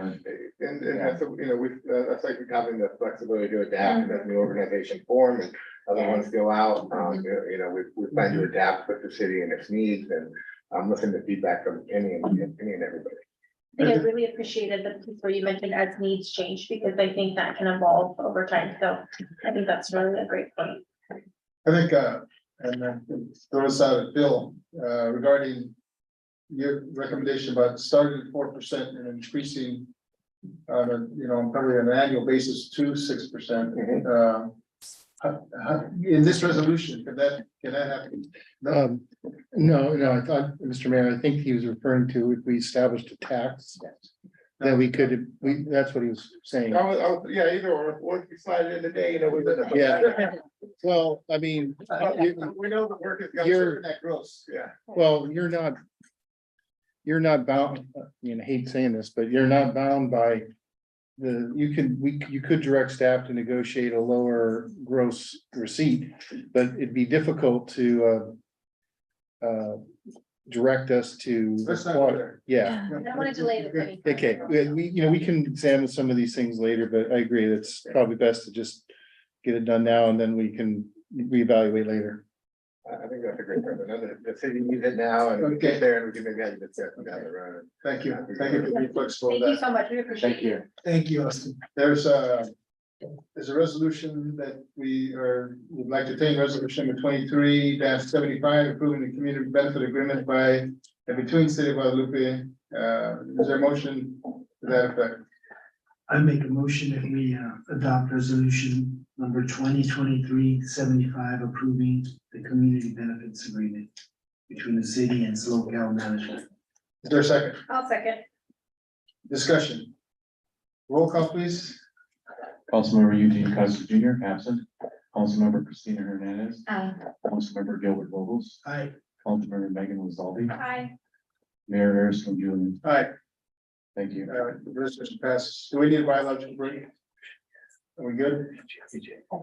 Whatever. you want. Okay, quick. I know that they're patient ladies. Item 14, Parks and Recreation Commission soliciting for a nonprofit to secure Jack O'Connell Park turf funding. Hannah. Yes, and sir. I will go ahead and give kind of like the intro background of my report, and then I will pass it on to Miss Emily Jones. So Jack O'Connell Park is the largest park in Guadalupe. It offers an abundance of space for various outdoor activities. While the open space grass area is used for many sports and recreational activities, it is mostly known for being the home of the Guadalupe Bulldogs youth football teams. While this park provides plenty of space, the upkeep has always been an ongoing struggle, as the pests, such as gophers, have always been present there, creating many holes on the field. As the safety of our community members, and specifically our youth, is extremely important to the city, this issue has always been a concern. There are funding opportunities available to be able to replace the grass at Jack O'Connell Park with turf and create a city multi-purpose stadium. It could include track and field, football, and soccer amenities. This could not only be utilized by the Guadalupe Bulldogs, but also the community as a whole. This could also be a revenue generator, as well as a draw for Guadalupe to bring more business in general to the city. Although there are funding opportunities available, the city at this time does not have the bandwidth to procure and administer a grant. So, Miss Emily Jones, I will go ahead and pass it on to you. Thank you, Hannah. Thank you, Mayor. Thank you, council members, staff, and community members. As Hannah mentioned, my name is Emily Dreiling, and I am one of your recreation and park commissioners. On the commission, I do have Enrique Ortiz, who is here as well, Michael Jimenez, as well as Joe Harris. Yes, thank you so much. So I had the opportunity, I've been on the commission for roughly about 2 years. I have been in the city of Guadalupe for almost 7 years now. And back in April of this year, I had the opportunity to attend the 2-day workshop, which was the RERC planning meeting, which was ultimately an opportunity for us as a community to really hear what are people in our community wanting, and how do we transfer what their wants are to what the needs, as well as making the wants really become reality for them. And so there were a lot of ideas, and there were a lot of things that were brought up over those 2 days. I know many of you were there and had the opportunity to hear from our community members. And during that time, one of the big things that I heard, as well as several of our other individuals, was that there is an interest and a need to expand sports, specifically organized sports, not only for the youth in our community, but also expanding recreation for adults in our community as well. And so some of the feedback that was given. Should I hold it up maybe more? It's given up tonight. It put in. If you don't mind, to be We're on on one Zoom, slide. so maybe try to click on it. Oh, there we go. All right. So one of the things that was heard in that April meeting was that we want to have the opportunity for youth sports. We want soccer, we want track, we want to expand the Bulldogs. That does include football as well as our cheerleading program. But one of the big limitations that we do find is accessibility because of the gopher and pest problem there. At no fault of anybody's, the gophers have really taken hold and continue almost on a daily basis to create more and more gopher holes, potholes, whatever you want to call them, out there in our fields. For those of us, I know Enrique is out there quite a few hours every week. I'm out there as well as the director of the cheerleading program. On a daily basis, there's new holes. No matter what we do, there is danger to the children that are out there, because we are having to continuously look at what those holes look like and really monitor the gopher population. Next slide, please. So the purpose of today's presentation is to talk to you about why does this make sense from a financial standpoint for Guadalupe, as well as why does it make sense from a public health standpoint. So many of the points that Hannah did make are included in this first slide as well. It does improve our safety as it does come to the gopher holes that are currently out there for children. We have had different twisted ankles and other things happen over the last several years because of those gopher holes. It does improve access to organized sports. So right now we do have the Bulldogs that are out there. We have the ability to increase soccer, cheerleading, track and field. For the kids in our community, they don't have the ability to go out and run on a track here locally. So this is an additional component that the feedback that was received from the RERC addressed as well. Looking at a cost comparison, you look at the maintenance cost, and I did run some very general numbers here, but for artificial turf, it costs roughly about $6,000 per year to maintain artificial turf. And that's to ensure that the turf does extend its lifetime playability. And then also I ran the analysis for looking at grass, and that's just a very, very low analysis looking at the cost of water, an actual component of how big the grass is from a football field, but that doesn't account for the many other grass that's out there as far as what the track would be able to cover. So over a 10-year estimate, this is a very low end, but we're looking at the difference between about $100,000 on the high end. And I would really say that this figure is only taking into consideration the cost of watering grass. It doesn't take into consideration the staff that it takes to go out there and mow, maintain all of the other variables. So as we incorporate those in, that $400,000 viewpoint really starts looking upwards of about $800,000 to $900,000 versus the turf that is fairly self-sufficient, with the exception of what it needs to be maintained on an annual basis. One of the things, as well as Hannah mentioned, is the revenue source. One of the things we heard in that April meeting was that the city wants to improve our economic status, but there's only so many places in which we can build homes, as well as the sense of the community is that we don't want to expand to a point that Guadalupe loses what Guadalupe is and what everybody loves, but how do we bring additional revenue into the community? So by having the opportunity to host soccer tournaments, football tournaments, even if we brought in 1,000 individuals for a tournament over the course of a weekend, and each individual spent $20 while they were in town, which is a very low estimate, that would be almost $250,000 that would go back to our businesses here locally. And so this is a really great opportunity to appeal to individuals coming for that short period of time, but be able to invest their dollars while they are here as well. As well have the ability to charge, to be able to utilize our fields, and then also just continue to draw that business to downtown, not only our restaurants, but the Dune Center and some of our other features that we have in town as well. Next slide, please. So we look at why is this beneficial from a public health perspective. And so overall, there's a lot of research that does suggest and does show us that active youth do better in life. One of the things that I tell my families that are on my cheerleading team, I do not have the skills to teach your child how to be the next Dallas Cowboys cheerleader or whatever your team is of choice, but I will teach you how to be on time. I'll teach you how to be responsible. I'll teach you how to be a part of a team, how to cheer for others, even when it's not your time to shine. These are lessons that I'm teaching 7 to 14-year-olds, and those are the same lessons that I teach adults that work for me on a daily basis. These are the skills that you need to be successful in life. And that's what we're trying to portray here on this graphic, is that it's not only the ability to reduce obesity, the ability to have higher grades, potentially go to college, all of these different things, but in a community like Guadalupe where people want to stay here for the long term, if we invest in children in those early years, as they become adolescents, adults, and move into the elder stage of life, these are individuals that have adopted health habits that are going to benefit them for the long run. And ultimately, those skills that we are teaching at 7 to 14 years old, and those are just some of the skills on the cheerleading field, football does theirs as well. These are things that will help make our community members successful in life. So next slide, please. Going back again to the financials. So we have the public health benefit, but we also have that cost benefit. These numbers can be ran on a much deeper analysis, but I wanted to give you just that broad stroke of what does this look like. So ultimately, to be able to construct a field that has all of the requirements in order to be a football field, multi-use with a track around it, we are looking at about $1.5 million on the high end. as opposed to what it costs to put grass in there, which is, you know, between 400,000 and 800,000, which the grass is already in existence. Also looking at, we have the maintenance costs, which I've already addressed. We also have our utilization. So natural grass can only be played on so many hours because of watering requirements, the ability to turn the grass after a certain period of time that it has been played on. But being able to look at, when you start talking about artificial turf, you have a much longer life as far as how many hours can be played on it on a monthly basis. And so it does really increase our potential for possible revenue to be able to host tournaments and things in our area based on that artificial turf. Next slide, please. So this is the roadmap ultimately. And so really this presentation is 3 parts. What is the public health benefit? What is the financial benefit?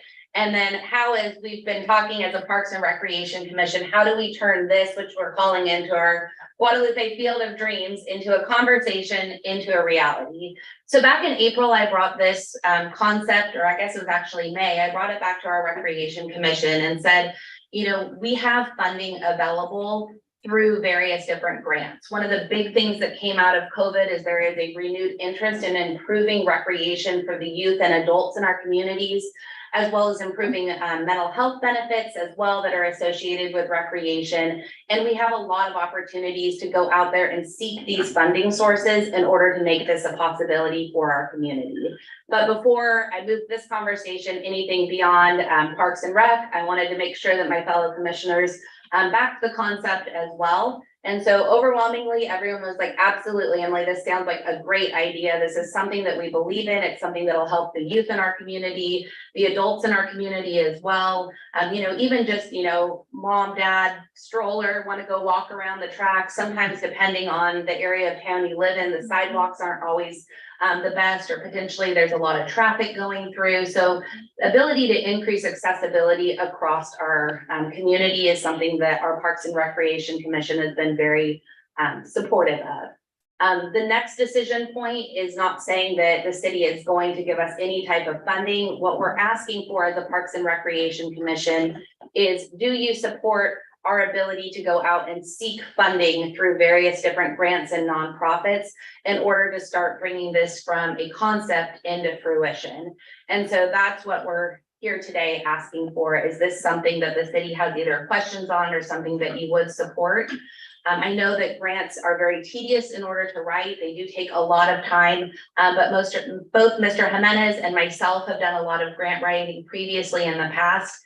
It's something I feel very passionate about, and it's something I would like to donate my time in order to be able to bring to fruition. So I know that while we do have official relationships with grant writers, I would be willing to donate my time to be able to present these grants moving forward so we can move this from a concept into something that could really benefit the community. Next, what we would need to do is start looking at those grants that are available and either solicit to nonprofits or other entities that are offering funding sources for nonprofits. And then ultimately that last step would be the funding of our project for artificial turf. If you don't mind going to that last slide here. So this is a concept or a mock-up that I put together of really what I envision this field looking like. That we're calling our Guadalupe Field of Dreams. So we have our football field in the middle, we have the track around the outside. If you look at other communities that have done very similar concepts, you have Lompoc, you have Paso. And you know, I kind of asked myself as I went home from that meeting back in April, why not Guadalupe? Why not us? And really it's that sense of community pride. I think that's one thing when you spend very much time out there at the field, you really see all of these kids and volunteers and people that have such pride in their community that it would be a great opportunity for us to be able to bring this to the city of Guadalupe. I didn't grow up here, didn't have the opportunity to play on the Bulldogs or cheerleading or anything, but I've talked to a lot of people before. I grew up in a town that was very similar to Guadalupe, parallels in a lot of different ways. And, you know, even rewind 20 years ago, I remember going and playing volleyball state championships in a soccer jersey because that's what our community could afford. They could not pay for the things we needed. I still remember having people come to our school and talk poorly about the facilities because we weren't an affluent community, a very small pocket in an affluent community, but that wasn't us. And today, that passion, it's not like a place of hurt, it's really a place of passion for me. It's an opportunity to say, I have the skills, I have the ability to give back in ways. And one of the things when it comes to youth sports is that someone told me once, youth sports is about planting seeds for trees that you will never see the shade from. And I feel like that really resonates with what we're trying to do here is, we don't know if that 7-year-old is gonna go on one day and, you know, become the CEO of a company or do something amazing, but we're trying to set them up so they have all the skills and ability and truly equity and accessibility to fields and resources that they deserve to play in. So really, that's what I wanna ultimately end with us here today is, does the city have questions about what this concept may look like? Any comments that you all may have? And ultimately, is this something, if Parks and Recreation would like to champion moving forward, is it something that the city would support our efforts as we move forward with this concept? Or I will pause. You know, there was one item that you had in the swoosh, you talked about, individuals that participate in sports go to school, they become, in our day, my day, her dad's day, Liddy's day, and Zolly's day, we have very active recreation programs. And from those programs, you have people that, well, went to high school and then play ball. Then they went to college to play ball. And they got degrees, there's a guy named Robert Rivas and Carol, Escalante Rivas that they're from here. They too, superintendents at Lodi were retired now, school superintendents. Lawyers that came out of here. So sports is a no-brainer for Guadalupe in terms of, there's not a lot of jobs locally, so education is very important. I see, when you see this track, you know, there's a lot of folks, and I see more people walking around the track, not the track, but, you know, the trail. They don't do that in the winter when it's muddy, Yeah. but if you had something like this, you would have strollers, you would have kids on bikes, you would have, all that community that's adjacent to that participate. And from my perspective, it's a no-brainer that the city needs to move forward with that. And to me, there's just like Leroy Park, you know, you have your temperature gauge in terms of how much money you needed. And I think that that's something that is a challenge to the community to say, you have, you know, 37% of your communities, you know, 18 and under. You have probably 1,000 people, seniors that need to exercise. And you don't need, it's good to have, you know, soccer, football, and all these other events, track.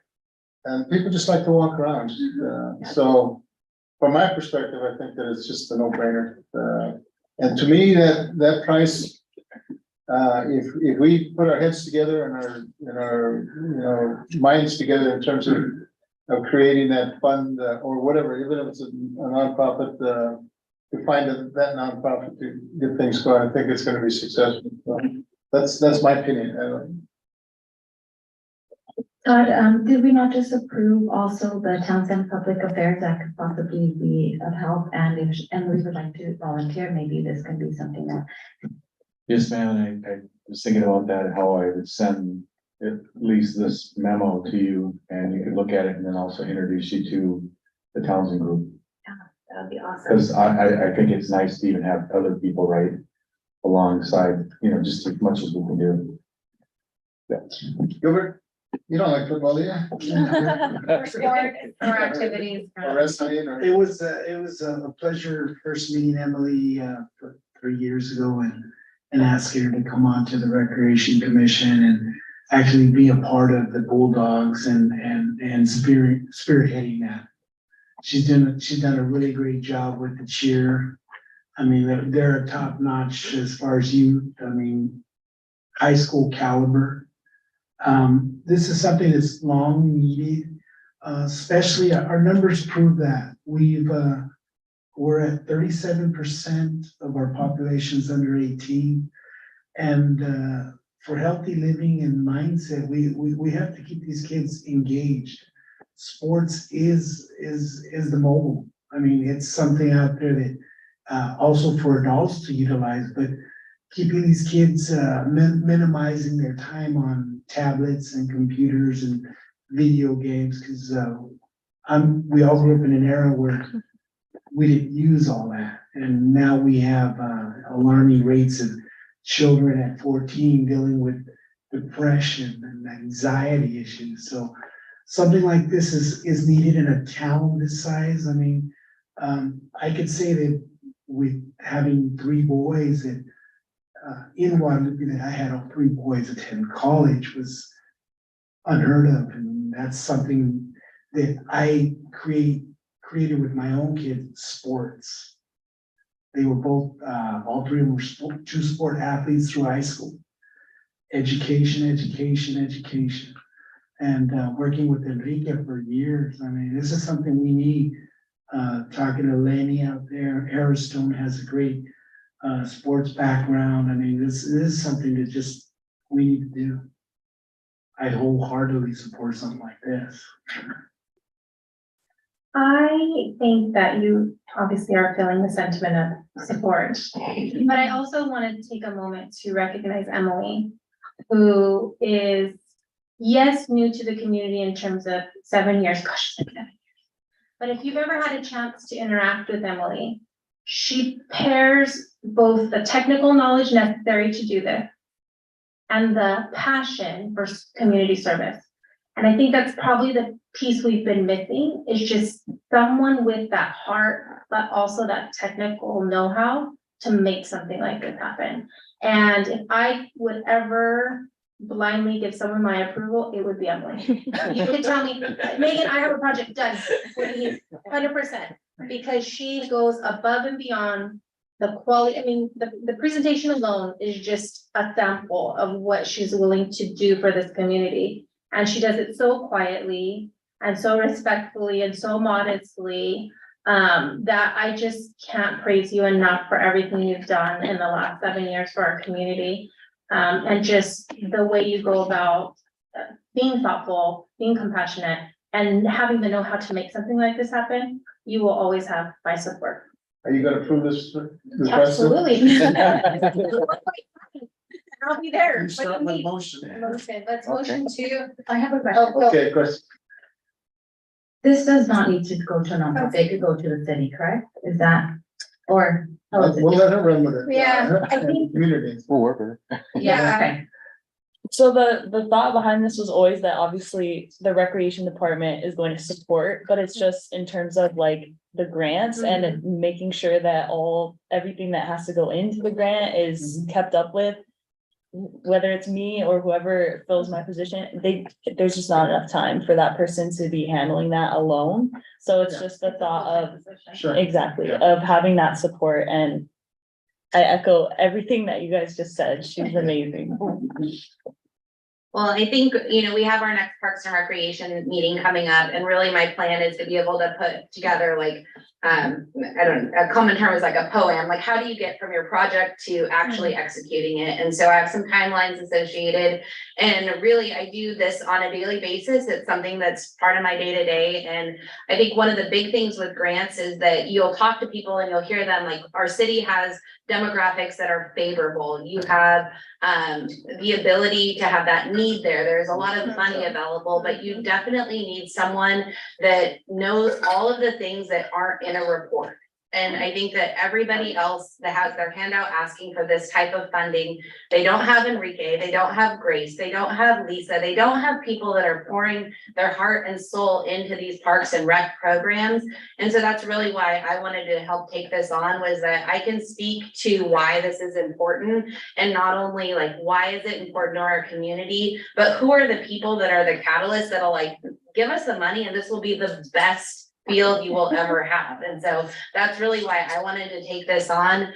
And if it takes us years to get to that 1.5, like we got nothing but time at this point. Like this is something that I want to make happen, because if Blanco can do it and Paso can do it, why can't Guadalupe do it? And that's really what we wanted to come here today and just say, we want to make this happen.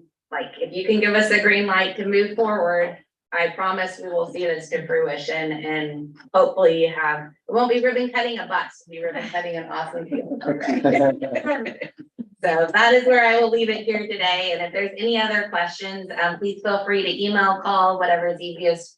Very happy to talk about turf. Talked a lot about grass tonight. But I'll talk about turf.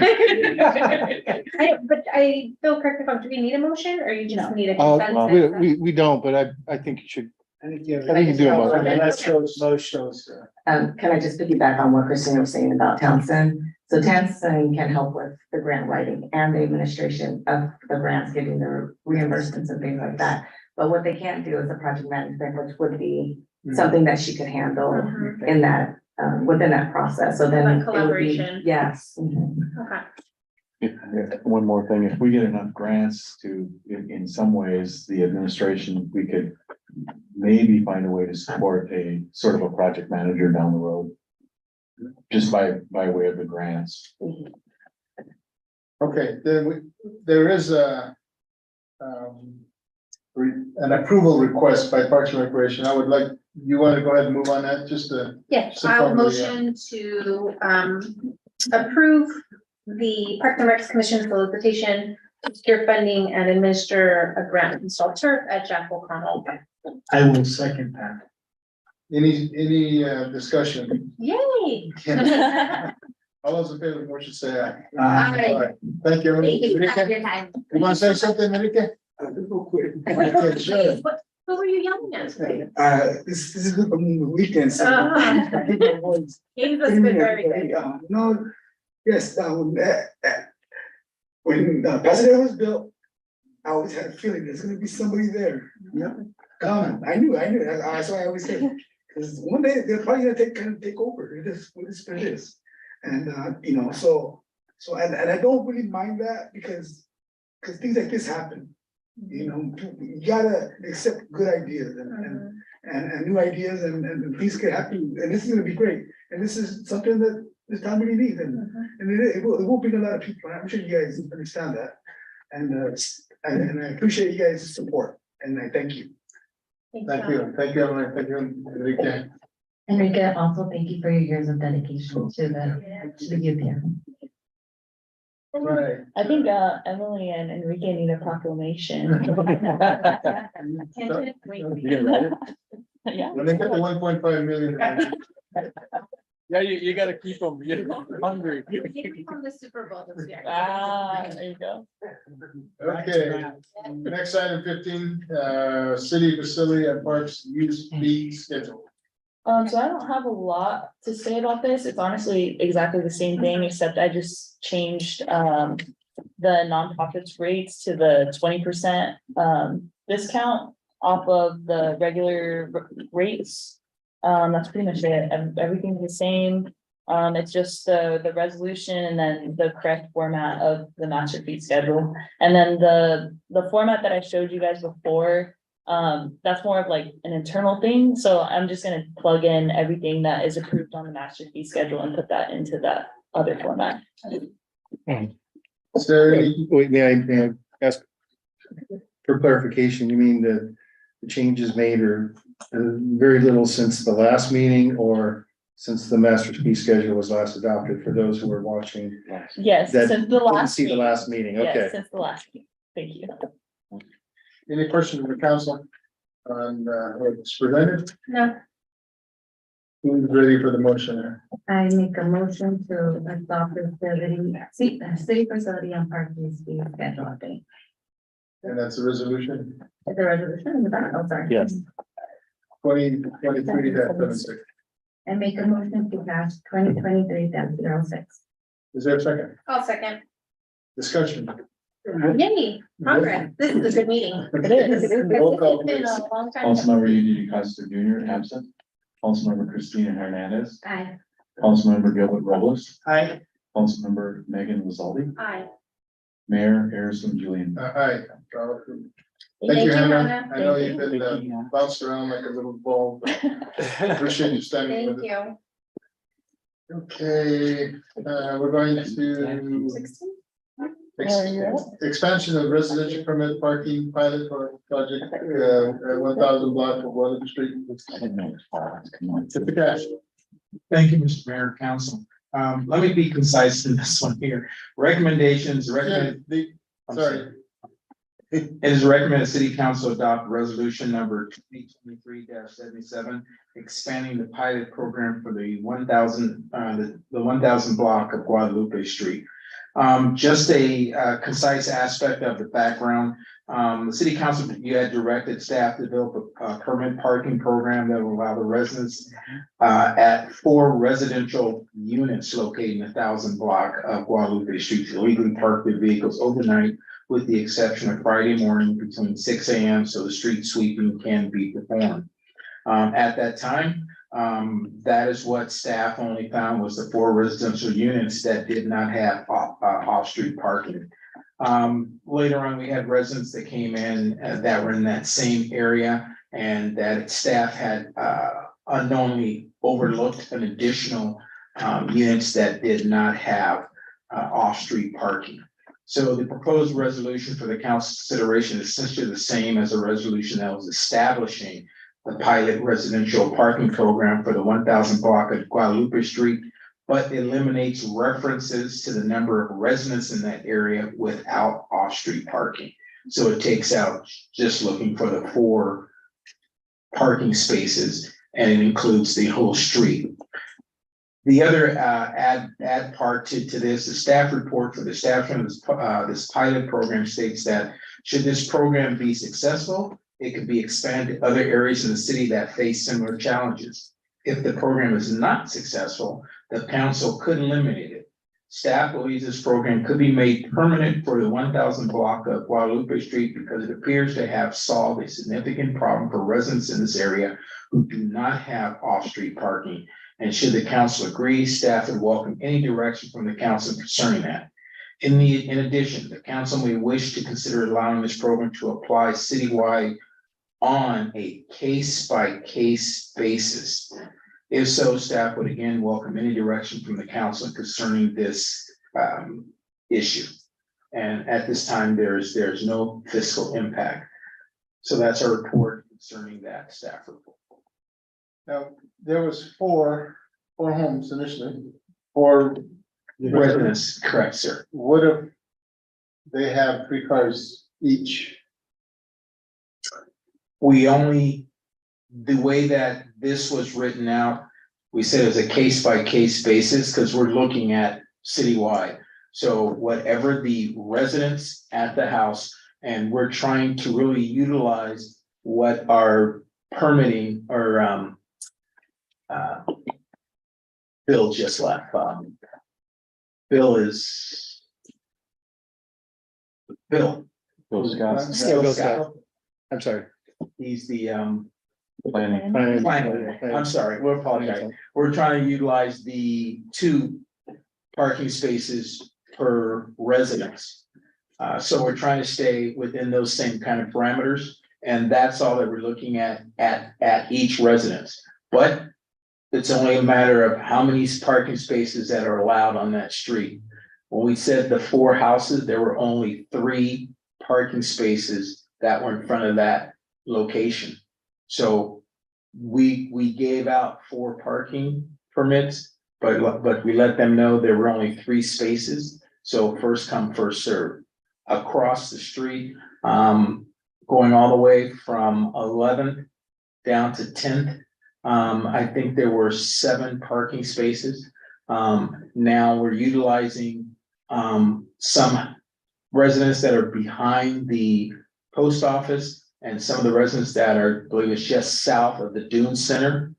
We're looking at those that face Guadalupe Street, nothing that's on 11th Street.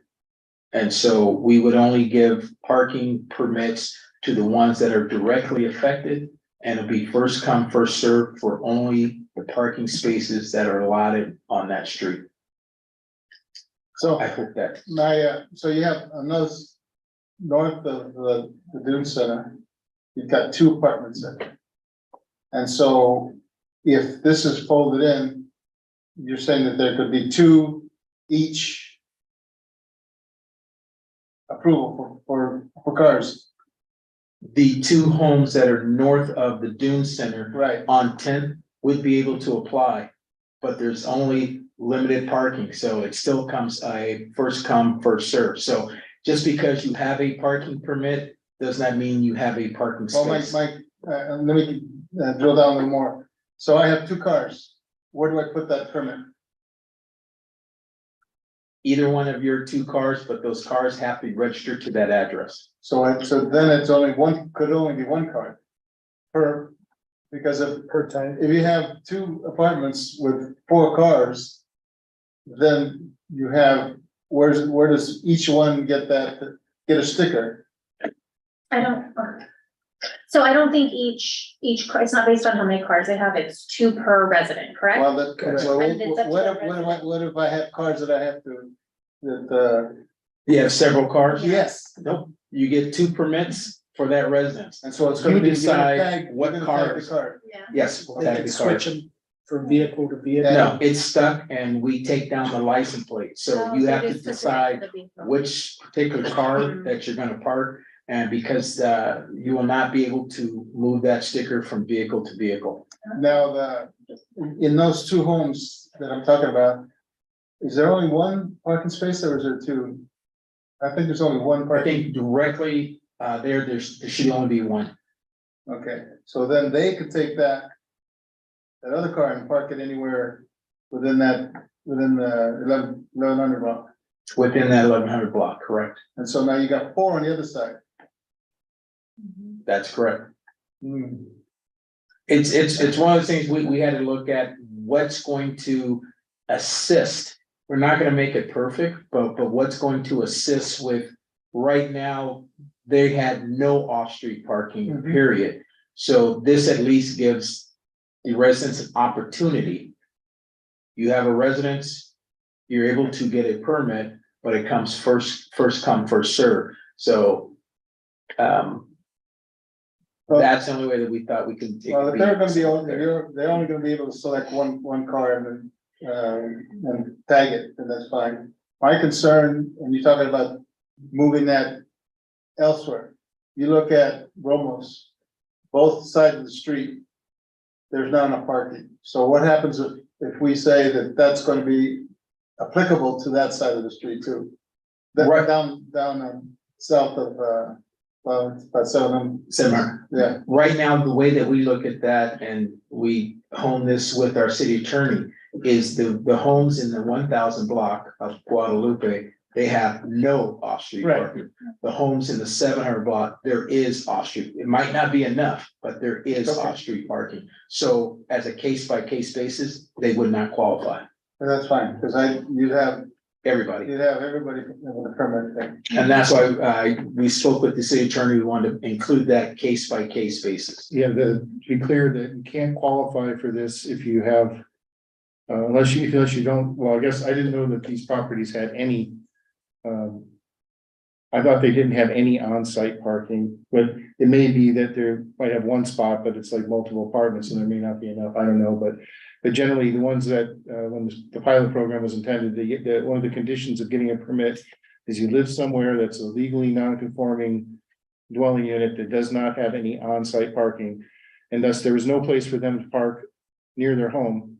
And that's why we accommodated them with this, or why you approved the program, because they were here. Right. And that's a condition. So we wouldn't change that criteria if it was expanded anywhere else in the city. That, Okay. but we don't have to address that. The resolution is only expanding the pilot program that's currently in existence for 1000 block of Guadalupe Street only.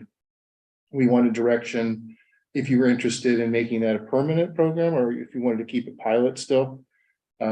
Sounds like maybe you in favor of keeping it pilot, Mr. Mayor, and also based on your comments, it sounds like you're not ready to expand it citywide. No, I wouldn't want to. Okay, I don't know how the rest of the council members feel, but that's what we were seeking, that kind of direction to help us go forward.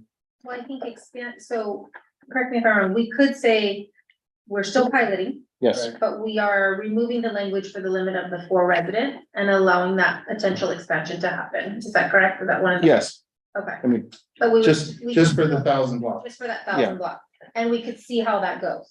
right? That's correct. Okay. Pilot. I think I'm open to that, because Yes. we're still incrementally kind of expanding, but I echo what the mayor mentioned, which is I don't think we're quite ready to just make that a citywide. And our Non-pilot. thing was our concern with ADUs. Right, Mhm. ADUs. We're not adding that to the equation. So the whole thing is, this is the residence, and if you have no off-street parking, and usually it's a grandfather type aspect, nothing new being built. This is homes that have been built, and unfortunately, they were never provided off-street parking. They're on street, off street, sorry, yeah. Off-street. They only have off street. I think that area is tricky just because it's limited parking. You're right, by the post office, so I think it's 2 hours or less, and that's all they have. Tricky area. Okay, the recommendation to approve, yeah, resolution 2023-77, expanding the pilot program.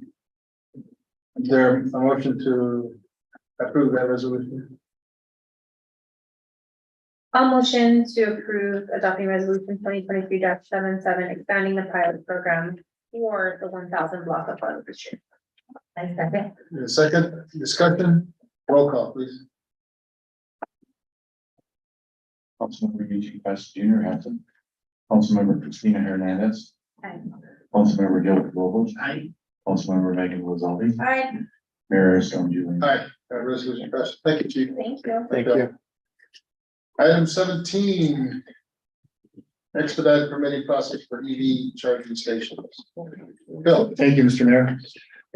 Back in October of 2015, AB 1236 was signed into law, requiring cities with populations of less than 200,000 people to adopt an ordinance to create an expedited, streamlined permitting process for electric vehicle charging stations. The problem was, actually, the deadline was September 30th, 2017. Unfortunately, almost no cities did that. And so another law was passed to extend that deadline until January 1st, 2023. Unfortunately, nobody at the Guadalupe Planning Division or myself knew that this law actually was still in existence. We're not the only ones in the state, but we're a little behind the ball.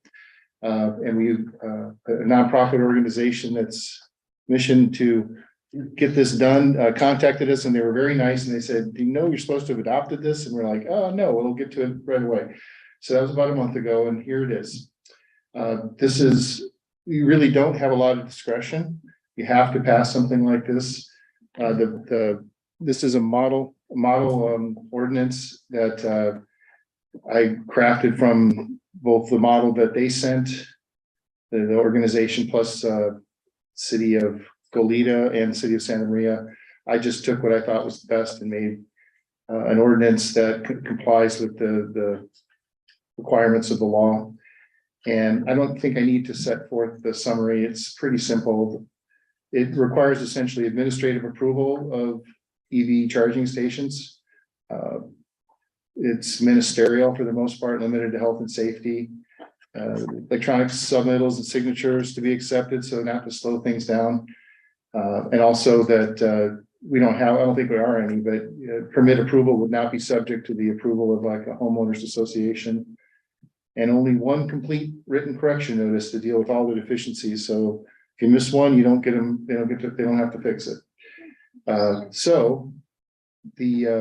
When the planning director, Larry Apple, saw this, he said, wow, while we're at it, we should probably get ahead of the curve and add some provisions to our multifamily residential zones, as well as some of the other zones, manufacturing, industrial, and our public facilities zones, to make it ministerial approval of EV stations in these other zones.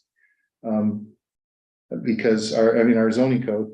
And it's the reason I say he wanted to get ahead of the curve is because that law is coming. I already saw it's in the works and legislation right now to make that mandatory for cities to amend their zoning ordinances to do this for multifamily residential zones. So the other part of the ordinance does that. The section 1 is the new proposed ordinance, and then the rest of the sections 2 through 11, 12. 2 through 14.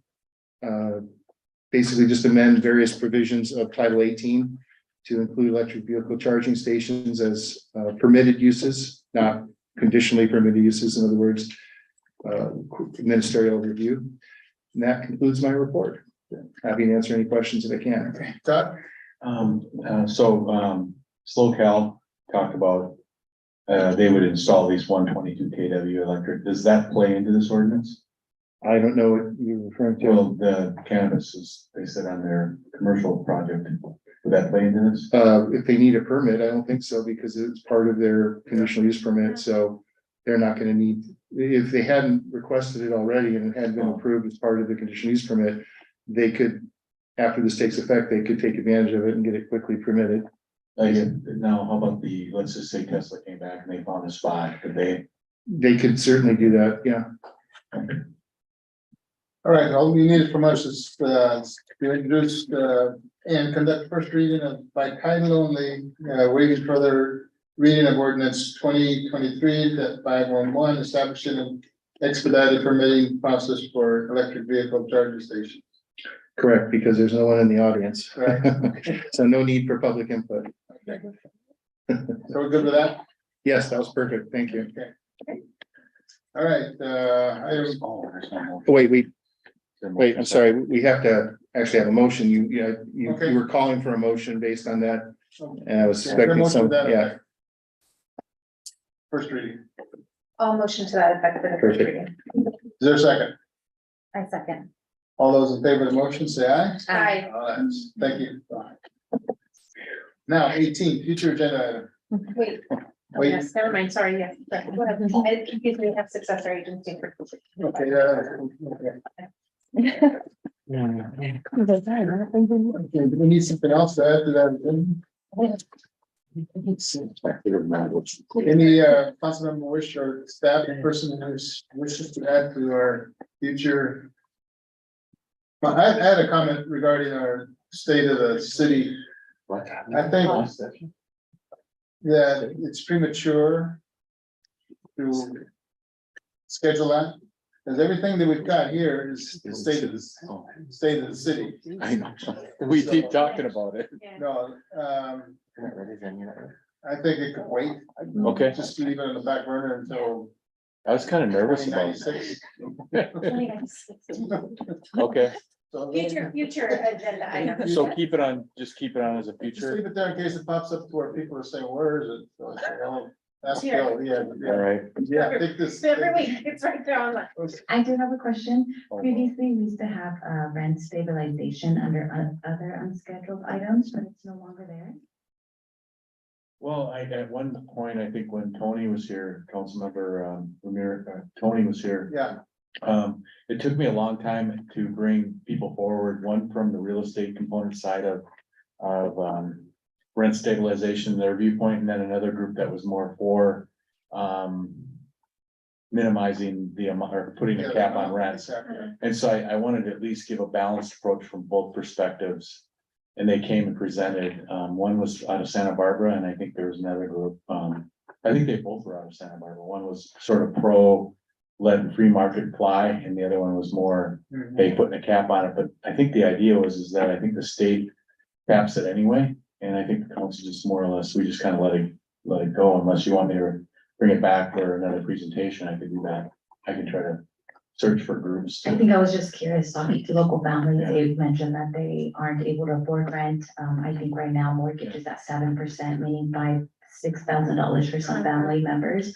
And as we're approving new apartments, I just thought that might be of importance. Yeah, I mean, do you have any ideas on how that rents stabilization works? From your perspective? It's been a while since the presentation, but basically it's rent control. And we heard both sides of that. And that was very important to Councilmember Ramirez, but we haven't really heard any requests for follow-ups on that. So I think Todd just let it. Since we haven't heard anything, you know, it's funny, this is the first time I've noticed it wasn't on there too. It might have been more a couple meetings ago, but I was thinking the same thing, like, it seems a little shorter than it was before. I thought we're really making some progress. Well, it's easy when we just have things disappear, right? No, but I didn't mean that in a negative way, but if there's an interest in keeping that on, we can put it back on for at least unscheduled for now, if you're interested. I would be interested. Okay, put it back. Now, it'll be some time. Do you want another presentation like we had before? Well, Because two of you were not there. Santa Barbara has rent control. Yeah, And one of the, well, two of those vendors came in there, but they Yeah. talked about how difficult it is to actually. Right. maintain it, and watch- maintain it. Yeah, Yeah. right. yeah. Yeah, like I said, there was kind of there wasn't a strong desire to move forward on it. So we've obviously let it go, but if there, we could do another presentation for the benefit of the two No, council members who weren't here before. I think just it's a blurb from Okay. League of California Cities that has Mhm. looked at rent control and Okay. its pros and cons. And especially how it's evolved. Yeah. Okay, so we can, you just a staff level report. Yes. Okay, all right, perfect. Any other future agenda item comments? I know, I'm excited for the next meeting, which is a good one. Okay, It's a very good meeting. okay, announcements, council activity reports. I hope to see everybody at Fiesta Espacio this weekend, Saturday and Sunday celebration. Are we in that parade or not? Did they ask us, chief? Did they ask you, chief? Oh, aren't you He's on the, horse. he's on the horse? Well, are you? You're Rick? I got a donkey today. It would be nice You plan if you can, we can have, it. Chief. grandma like we normally do. Well, did they let us, are they asking us to do Were that? we invited? Do I want Yeah, to invite really. myself? We invite ourselves because you guys will be right there, right behind me. Okay. And the horse. And I know, I'm And the the horse. horse. If it is, if it is, well, that would be a good reason to show up to find out. Yeah, there you go. That would be the great. You want us to pick the road address? I was wondering Or pick him up. But if that's gonna be a fact, I would like to know if we can get, kind of like a head count so we can prepare Granny and everything. I'll be there. I need to be there. Gilbert, he's gonna drive, huh? Christina? I will email you. We're gonna be there, whether we're in the parade or not. On the sideline. And we'll be there cheering. Okay, Last thing to know, I just found out that Costa Rica will be celebrated tomorrow at the Law Enforcement Appreciation Day. That is tomorrow night. Yeah. Chief? I I'm just sorry? want to mention that. For the rumor or Who's fact? going? Jean, Jean's I'm not- supposed to- Jean and Anna Marie will be there with her Jean? and Christina Okay. and I'll be Chief. talking to you. Okay, any other, you have any updates? I just wanted to specify the times for the Fiestas Patrias. So Saturday is 12 to 5 and that's at Leroy Park. So that's all like the food vendors and the live music and the dancers and stuff. And then Sunday will be the parade. So the parade will be from 12 to 1. And then it'll end at Leroy Park and it'll be the same type of festivities as the day Let's before, from start 1 to at 5. Fifth Street. Yes, Yeah. Yeah. Yes. except we're going to 11th this year. instead of Right. 10th. Yeah. Better have enough gas in that thing. Or water, or steam. Yeah, there you go. Or electric. We know that today the county approved $8 million for that debris cleanup. And basically what it is keep cleaning up, taking a bulldozer or whatever they're gonna use from Highway 1 all the way to the beach. And then using that to clear that, and that's 8 million. It has nothing to do with the future right now. And the county is actually working on access to the, to the dunes. There's quite a bit of money that's spent for that, so. And it was a good report from the county staff. I had a meeting, and I'm just gonna kind of, just go over it very briefly, but with other representatives regarding the bridge. Cassandra Valley Railroad was asking them for a considerable amount of money to go over it. The heavy hitters from the feds came in that control all the rail system. There was one from Texas, one from Sacramento, and one from Utah. To basically work with the Pasadena to kind of resolve that. So that was, the railroad was, San Luis Valley Railroad was asking for considerable amount of money for permission to go over the top. Pasadena management offered them so much money, and then they said, they pulled it out. So I think it's moving forward in a positive way, so. That's all I have.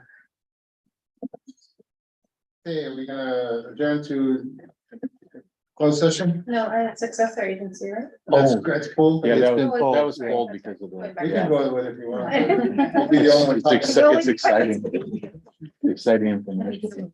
Yeah, let's see where we close the session, item 23.